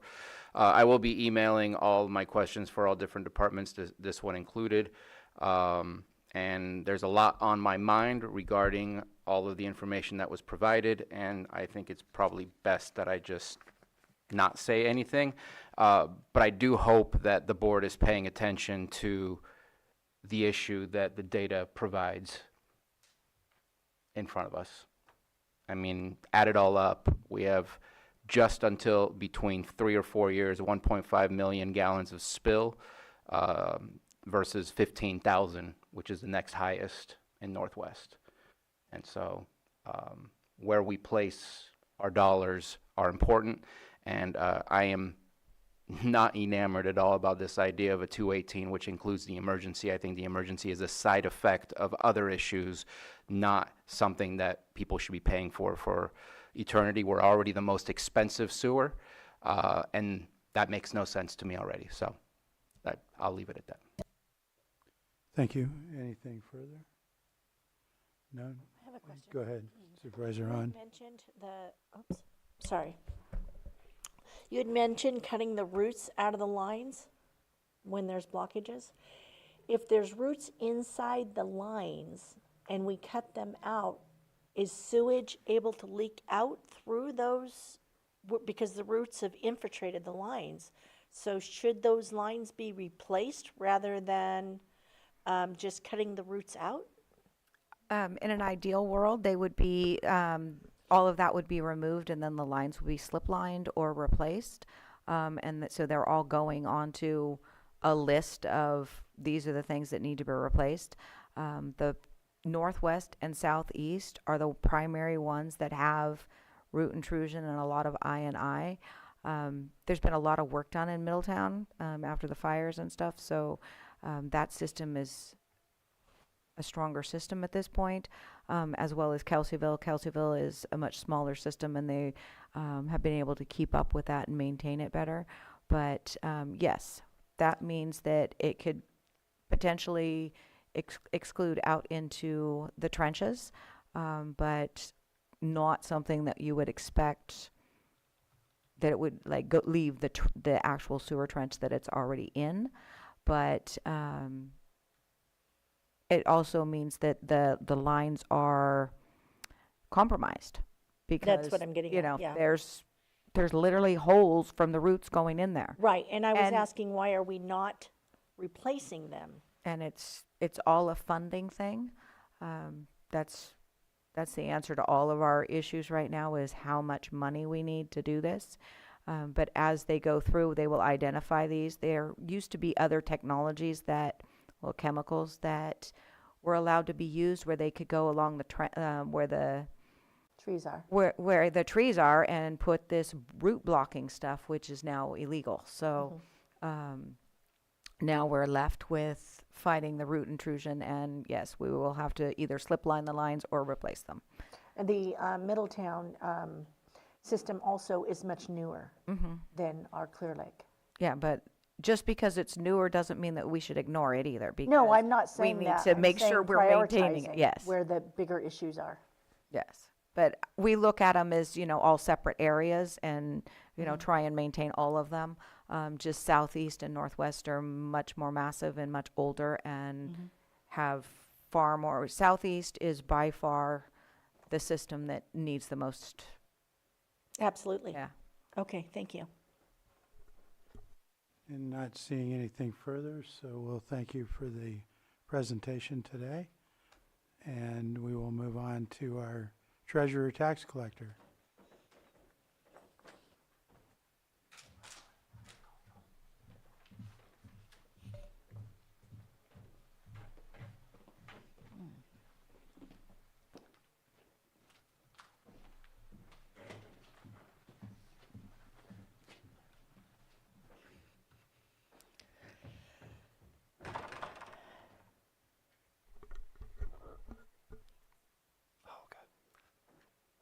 All right, good afternoon, board. Thank you for the opportunity to speak here today. So this is a presentation for the Treasurer Tax Collector's Office for our 2025 accomplishments and 2026 points of emphasis. I'll start off again just by highlighting our office has 3 different divisions. Treasury, which deals with the county's banking and finances, investments, managing the treasury pool, tax, which is everything from property tax to cannabis tax, occupancy tax, that entire range. And then there's the collections division, which deals primarily with court-ordered debt. That's all the criminal and traffic cases in the county. But we also do handle collections for other county departments to help them recover the revenue owed. So we'll start off with the slides here. These are some of our highlights from the previous year. We did complete our transition from US Bank to BMO for custodial banking services. That was a big lift for our office. It's a lot of work to change banks. So we remain with Wells Fargo on our sort of daily banking side, but now it's from BMO where we operate our investment program. So we're still resolving some of the final reporting issues we're having, trying to get everything reconciled and squared away, but as of about 6 weeks ago, we're up and running with that. We did launch a short-term rental software program, Rentalscape. This was really helpful in our enforcement efforts. We've had a great deal of success. It scours the internet, all the different websites from Airbnb to Vrbo, other newer sites too, like HipCamp, for instance. And it helps us identify the location of these short-term rentals. With this, our revenues have definitely increased this last year. It went from 932,000 to 1.3 million. Some of that is because of delinquency. I want to say about half that increase the last time I looked was based on delinquent debt. So the good part about this program, we're recovering delinquent money that's owed to the county, but we're also hopefully boosting revenue into the future, which is one of our major goals. We did implement electronic payment options for multiple departments. We've been working with individual departments on their various software programs to launch these. At some point after we go live with the new ERP Workday, which I think was mentioned by the auditor's office earlier, we do hope to offer a third-party payment option for the county where any department can use it, but we are quite a long ways off from that. There's a lot of other things that need to fall into place. So at this time, we've just been onboarding various departments. We can't really onboard anyone else until after we launch Workday, so because now we're fully into getting the system ready for that July 1 launch, at least at this time. We did implement a third-party collections program for court collections and probation cases. That's been very successful for us and has helped us recover a lot more funds. That's combined with the tax intercept program. Last year was the first year that we were able to launch the tax intercept program, which allows us to seize and intercept those income tax refunds from defendants and others that owe money under these programs. That has helped us sort of buck the trend. The state has taken away, I think you may have heard child support mention this earlier, the state has taken away a lot of the tools that we previously had to collect. So a lot of agencies are sliding backwards. We actually were able to increase our revenues, which is partially because we didn't have this program before. So this has been critical and has helped offsetting some of the new challenges that we're facing. We continued tax sales, and we also established an agreement with a third-party collections agency for unsecured property taxes. I'm sure all of you have probably heard about those letters going out, but it is a mandatory duty that we have from the state under the current structure. We do have to make an effort to collect on these, so that's underway. Going forward, we are taking action. Well, I think we're taking enforcement action sooner, you could say. We're keeping the cases in-house for a couple of years. We're going to try to work them ourselves, and then they'll go to the outside collections. So hopefully going forward, we don't have the volume that we're seeing right now. What I want to point out is just this has been a very difficult operation for our staff to do. We've been upgrading all of these programs and trying to implement all these new procedures, and at the same time, we have to maintain our regular operations. So I really want to commend them because we've been able to do both, and there's definitely no way we could have done it without them. So this is our points of emphasis going forward in this new year. We want to complete some various software transitions. We still have legacy systems across our divisions. So it's not just the Workday ERP for us. Whether it's treasury, tax, or collections, we do have a sort of that hodgepodge of systems. We'd like to get away from that. We want to consolidate into newer software so that everything is more streamlined.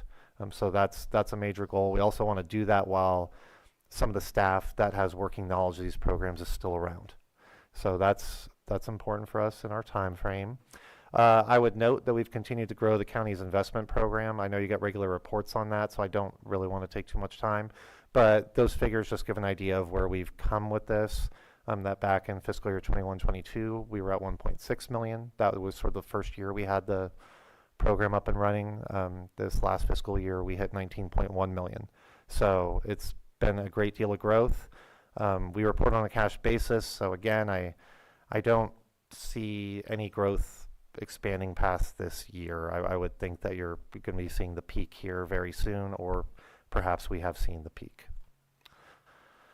We're continuing to modernize and upgrade the deferred compensation plan, which needed some attention. So we have 2 providers, so that's a bit of work. There's a lot of statutory changes that we're trying to implement. Again, it's hard because we have to implement this transition in Workday while at the same time all these new rules are going into effect. So it's another piece that we have to manage.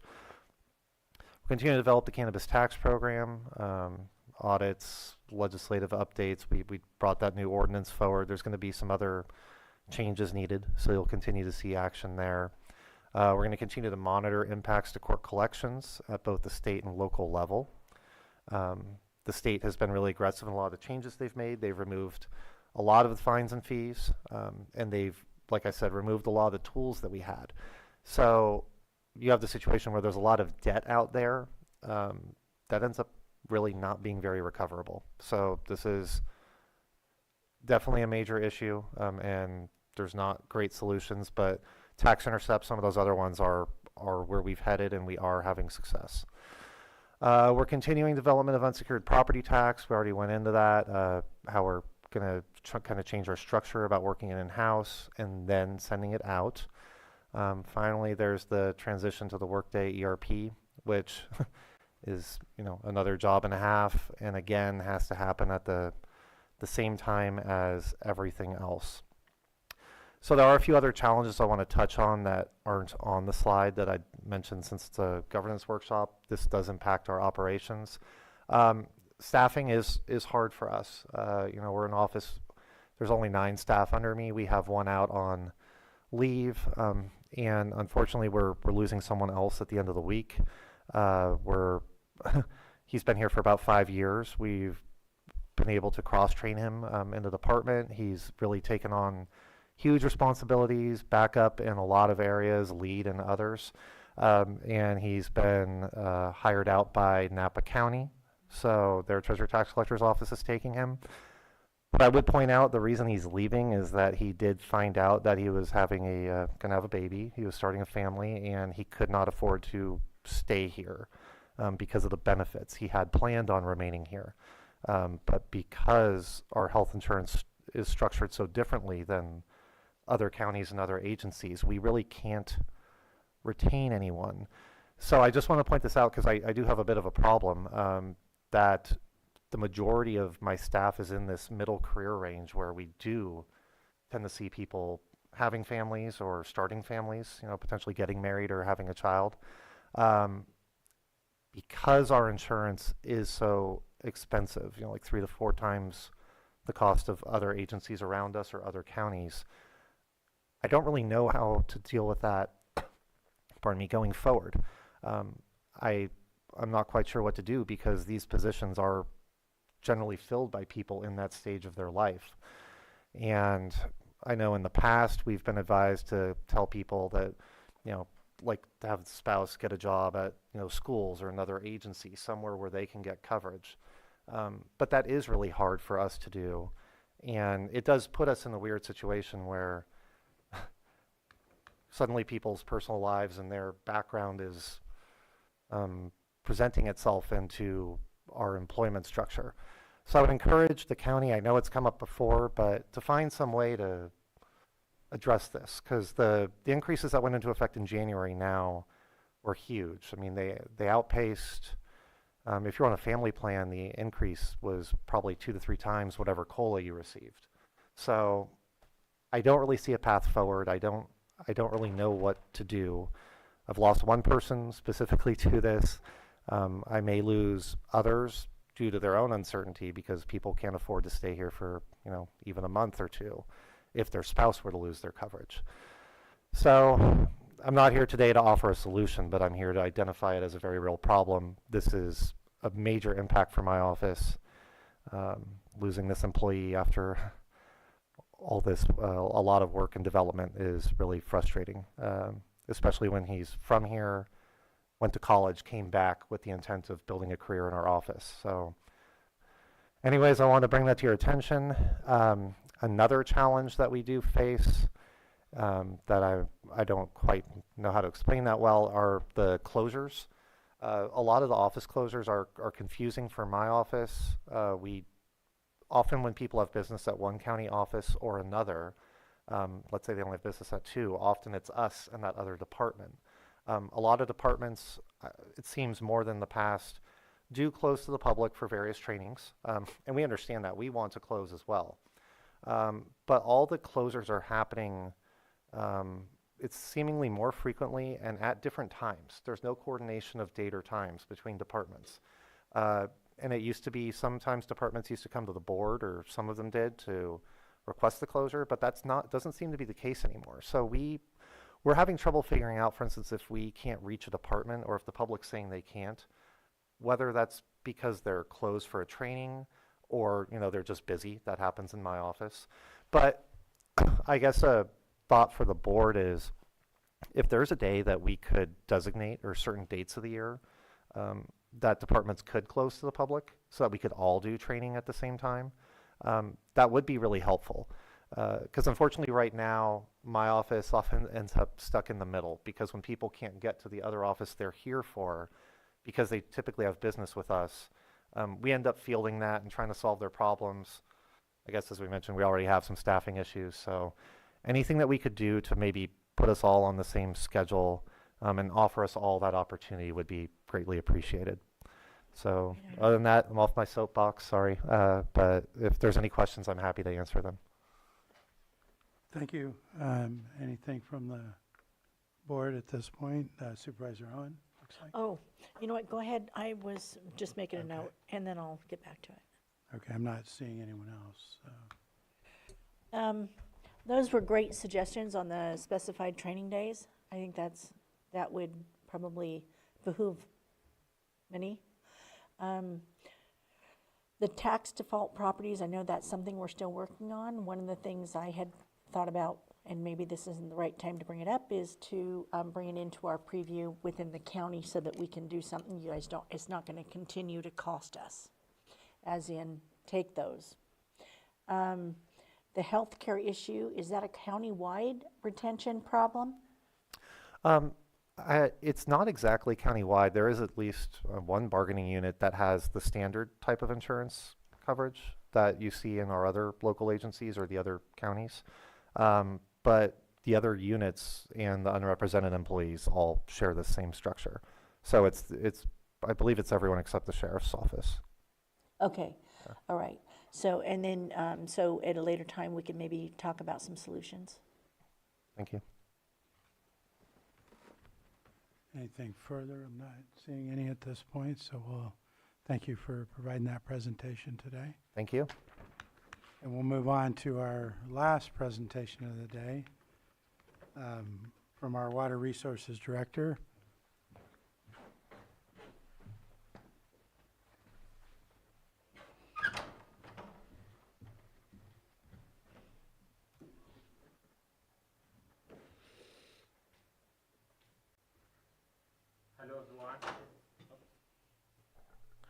Hello everyone, it's Pawan Upadhyay, Lake County Water Resources Director.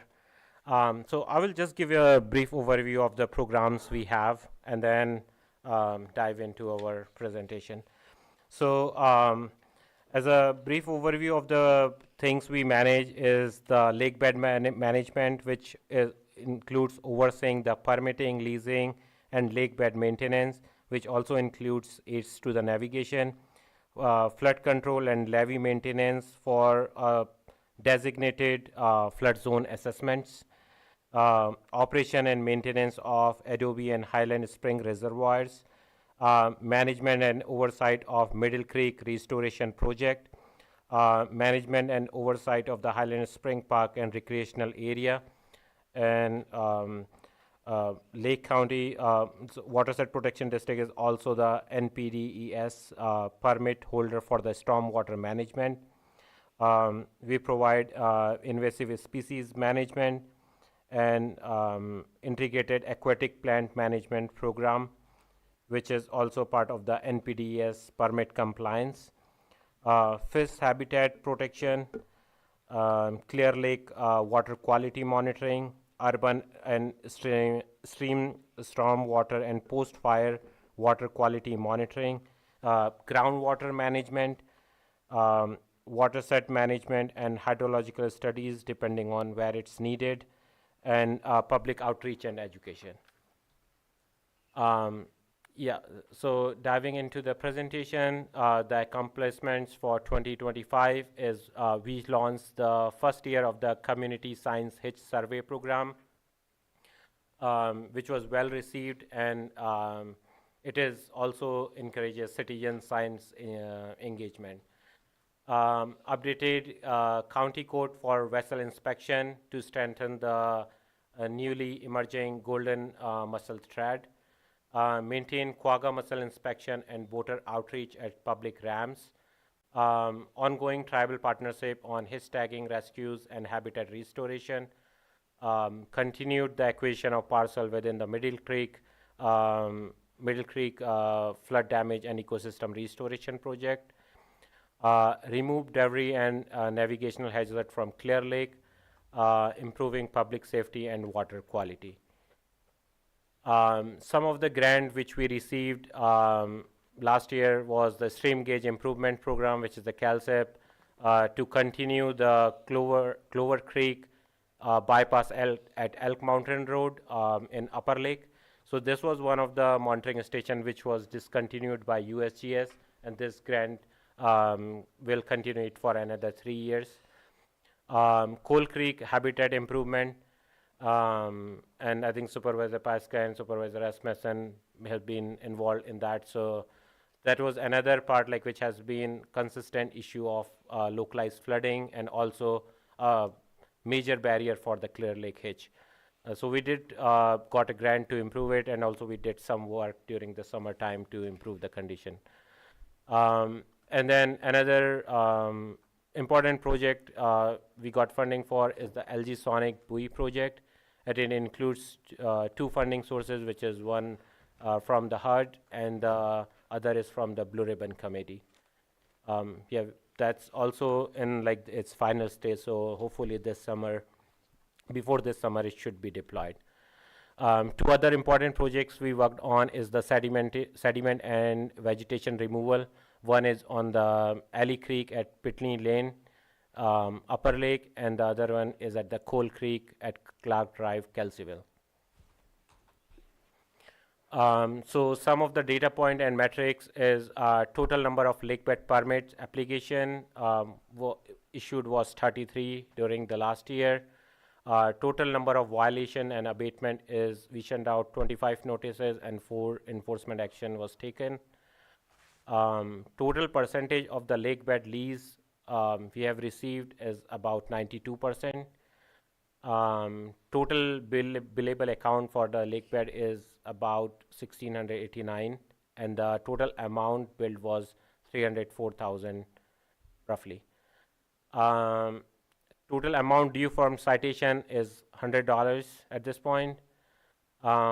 Total number of resident and non-residents quagga stickers sold, and the data is up to October 31st is 12,283. I'm sorry. Go ahead, Supervisor Hahn. Was that 12,000 for 2025? Because it stated total. Was Yeah, that just 2025 Okay. till October 31st. Okay, sorry, thank you. And we don't sell quite often after October anyway, so I think that it might be small increase after that. Okay, thank you. So some other data points are the dump sites. So we cleaned up about 13 dump site near the tributaries or the creeks. Number of hitch-related activities, which include participation in meeting, conferences, field work, and the hitch tagging, which our staff is part of, is 164. In 2025 district, and I think this was one of the metric requested in last year governance workshop, that we report on the number of hitch during our survey. So in 2025, in our internal district survey, we observed 266 adult Clear Lake hitch compared to 23 which was observed in 2024. And then the community science program, like which I talked about in the beginning. So that last year was the first year of it, and in total, the total number of observed adult Clear Lake hitch was 3,347. The number of grant which we manage from the Lake County Watershed Protection District is about 25 active grants, which totals up about $24,200,000 in total. Total number of public outreach efforts over the last year was about 15, which also includes the conferences and some of the field work. For 2026, so we're gonna continue to provide the golden quagga and zebra mussel outreach and the voter education. Another goal is to have the LG Sonic project on ground. It's mostly waiting on the environmental clearance at this point. Continue the second year of community science hitch survey program, which is also kicking off next month. Finalize the CNRA contract for 2025 grants award and initiate implementation. So these are the grants which you might have observed, like some of the funding I had for the board approval early this year or end of 2025. So these are the funds which we have received from the Blue Ribbon Committee from last round of funding. It includes like multiple district projects. The another priority is to begin the 5-year periodic the work on the 5-year periodic evaluation for the Big Valley GSA, which is the groundwater management, which is another state mandate we have to comply with. Continue work with multiple agencies for creek vegetation removal and habitat restoration. Enhance maintenance effort on all watershed protection district facilities. Continue to maintain lake bed structure, debris removal, and to ensure safe boating environment on Clear Lake. And for the debris removal, I think we have that abatement project which we were really hoping to move forward with. We did everything on our side, but we didn't receive any successful bid on that. So our plan is to change a little bit and then go one structure at a time. So I think that would be part of the next year work plan. And another important thing is to continue pursuing funding for the ongoing project as well as some other department priorities we have. For 2026 data point and metrics, it would be, I think, somewhat similar to this year, which is total number of lake bed permit application issued, total number of violation and abatements, total percentage of lake bed lease payment received, total amount due from citation, total number of residents and non-residents quagga stickers sold, dump sites cleanup near or in tributaries, total number of hitch related activities, number of grant managed, total funding value of all the grants, and the number of public outreach efforts. Yeah, thank you. I think that's all I have for today. Yep. Anything for Supervisor Crandall? Yeah, you're talking about levee maintenance, just wanted to touch base on some of that. We recently went through the whole situation with the biochar, as you remember, and the lease for that. I know we're gonna be looking at that in the future, But I also wanted to highlight and see if there's room for the maintenance that's in that area. If you notice, there's a lot of vegetation. Yeah, so I think that's the Alley Creek cleanup was part of that near the Pitney Lane Bridge. And we are planning to do another round this year, which will be extending it. And then another project we have is that Caltrans mitigation grant. Right. So we are probably trying to kick a start work on that this fall as well. Okay. We might combine like the remaining work from the last year, which happened at the Alley Creek and the Caltrans, and move forward that project. That was my next question. Thank you. Yeah. Is that covered? Yeah. Supervisor Owen? I'm sure that there's some people watching today that are concerned about the Hidden Valley Levee, and we had went down during the summer in September and checked it out, and there was a lot of erosion. And I know that the creek does need to be cleaned, and I know I'd sent you another letter a couple weeks ago. That's just something I do every few months, just to keep everybody abreast of it. And so I just want to make sure that's on your radar. Yeah, it is, and I'm doing my research on like how we move forward on that. We are working on it. Yeah. Okay. Yeah.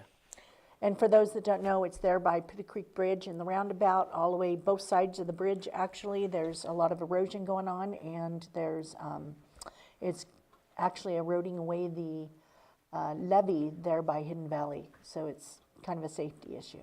Yeah, and also I think it is also the matter of like who's has responsibility where, and there has been some past studies which has been done and to delineate that, and I'm doing my research on that, and I will probably reach out to you soon. And I do know that there has been Epidendio for one that wanted to go in to do some of the restoration and cleaning out, and they were blocked by Fish and Wildlife. So we have Pawan working on that, the Fish and Wildlife permits in that area, because that seems to be something that people are having a hard time getting through. Yeah, definitely. I think we can definitely coordinate that thing and move forward on that. Thank you. And then I just had a couple of things for the benefit of the public, because the questions are still out there on, assuming we're going to be moving forward this year on the flood study out in the Scotts Creek. Watershed. Yes, so we already have a contractor selected for the bigger study we are doing in the Scotts Valley, and then the flood on the valley, that would be added to the same contract. Okay. Yeah. And then I appreciate you mentioned the dump sites in the creek. That's a big deal for me. I know we have a very massive one that's in a spawning creek that we are working on getting a final date to hopefully get that cleaned up. I'm not sure where we're exactly at. We don't have to get into all the details, but just mentioning that those are extremely harmful to our environment and also getting into the lake. Yeah, we are like making plans for that. That's a big one. Okay. Yeah. Thank you. We'll come together. Anything further? It appears none. So we're going to thank you for presenting today, and Thank you. have a good afternoon. Thank you, Pawan. Yeah, thanks. And with that, we have concluded all parts of the governance workshop. So I'm going to go ahead and open it up to the public. If there are any comments from any part of item 6, which started back at Vision 28 through this last presentation. Go ahead. State your name and you'll have 3 minutes. Yes, good afternoon, Mr. Chair, members of the board. First of all, I just want to extend my thanks to the board and to the staff. This was a really informative report and governance. I do appreciate the consistency of the presentations. And as a citizen, it's really insightful to see just how hard people work in order to support our county, and I think that needs to be promoted well beyond this chambers, and I hope we can do that in the future. A couple observations, just really quick. Again, so much was covered, and I can't do it all in 3 minutes. Regarding the sewage spill that was discussed during the special districts, I may have missed it, but it seems like the calculation of what was spilled and how to get, the math there, it seems that they were taking credit for spill avoidance, and I'm not sure if I missed that, but I think it'd be worth taking a look at that. I mean, 2.9 million gallons, if you have pumpers there to avoid additional spill, I don't know if that should add or subtract to that. The other thing, real quick, having to travel through Highland Springs Recreation Area to and from virtually every day for the last quarter century. Margot and I do have a fondness for that park. I do believe that a serious consideration of transferring the park aspect of it to public services is a win-win, not only for public services and for the people, but also for water resources in Lake County Watershed Protection District. The public services has a skill of treating it like a park, and I'm a big fan of that park. The other thing I just want to point out real quick, regarding the PRAs that were discussed. Marg and I have been tangentially involved in a few cases directly involved in PRAs. And there has been a remarkable increase, but taking it from a user experience perspective, with the advent of OpenGov, the way the PRAs are being managed is dramatically different than it used to be. Before, we would open up a PRA and we would get information back and it wouldn't be quite correct. There would be missing attachments, missing documents, things like that. And you used to be able to work with the county under the same PRA to get it made right. And it might take 3 or 4 or 5 attempts. Now, under OpenGov, you get your package, they immediately close a PRA, you have essentially the same issues, but now you got to open up another PRA, and a third, and a fourth, and a fifth, until hopefully you get it right. So I'm confident after the nearly 24 PRAs that we've known about and seen it happen over and over again, not just with us, but with others, that is a main contributor to the reason why there's such an increase. And I'll thank you for your time, but again, I think it was a good day. Thank you, appreciate it. Do we have any further in the room? If you could state your name for the record. Good afternoon, Mr. Chair and Supervisors. Margot Kambara. I have a few questions and suggestions grouped by department. First, Admin Office HR. Please consider adding the following 2 programs under 2026 points of emphasis. First, an internship program, such as the one resumed by the county last year. And second, develop a Grow Your Own program as a tool to recruit county employees from the community. Secondly, for Admin Office in general, consider adding as a 2026 point of emphasis key Board of Supervisors ad hoc committee support assignments, such as the County Energy Policy Development and the Rent Stabilization Solutions Committee. For the Sheriff's Office, consider adding a metric for resolving calls without arrest. For example, number of calls that end in mental or behavioral health services, referral, or assistance. This type of metric captures the effort of the Sheriff's Office that serves the community good that does not result in arrest. For public services, consider adding the following 2026 point of emphasis. Develop electrification and/or green energy plan for county-owned facilities. This effort can help reduce and control the county's energy costs and reduce the county's carbon footprint. This activity could apply to facilities planning / design on slide 130 of the presentation deck posted for this meeting.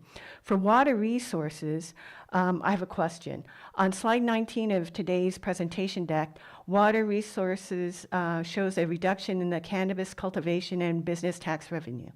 How will this impact the department's work and ability to meet its federal and state mandated activity?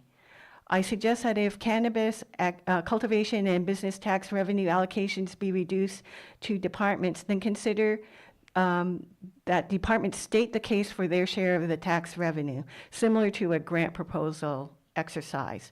And finally, consider adding a point of emphasis depending on the response to the following question.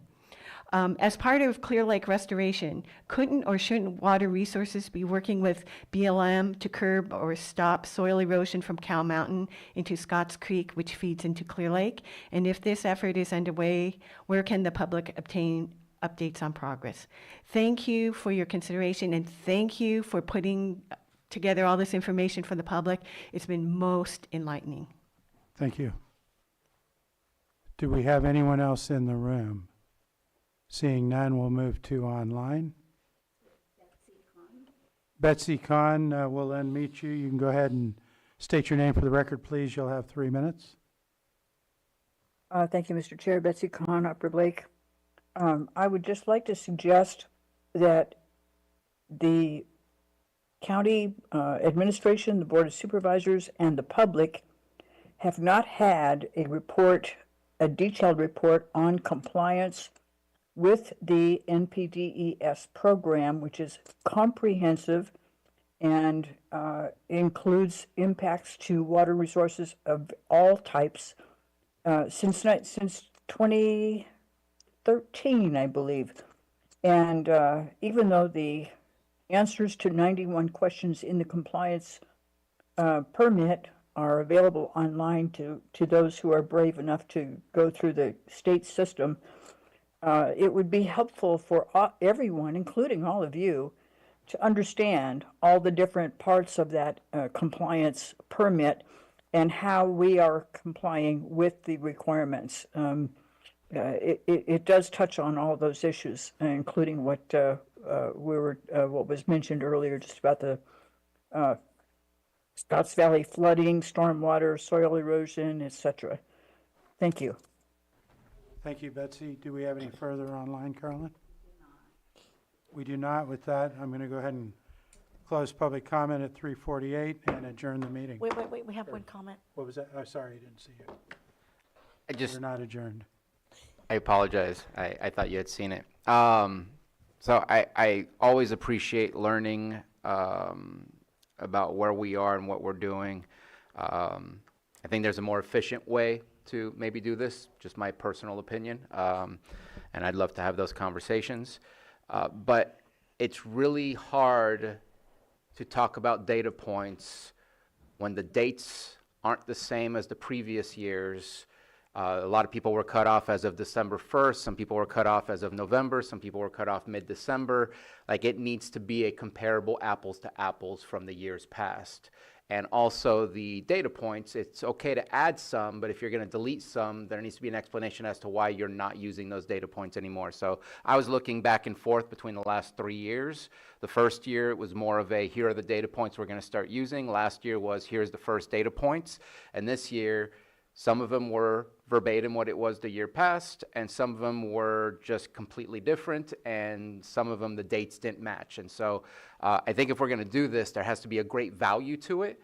And if we're not doing apples to apples, I don't know that we're getting the true value of understanding how are we doing this year versus last year in order to enhance the conversations that we have. And so to me, that's whoever is organizing this, the criteria needs to be the same for all departments. Because again, some departments were doing fiscal year, some departments were doing calendar year. It was just kind of all over the place. And I just think that we need to do better in order to really be able to compare, or else we're hearing numbers, we're saying yay, we're saying maybe better, but it's hard to tell if we don't really know what the difference is. So, final comment. Thank you, and I apologize for missing that. Anything further? Go ahead, Supervisor Pyska. Well, I appreciate the improvements that we've made year over year. I remember many years ago where we started with these governance workshops and getting to this point. I appreciate the improvements. And I know a lot of the department heads have to put a lot of time into this. Their teams support them through this.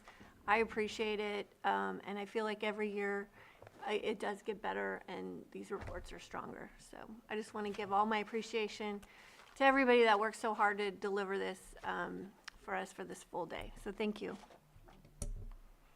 All right. Again, thank you for everybody for being here today and to our departments. And we will go ahead and now adjourn our meeting.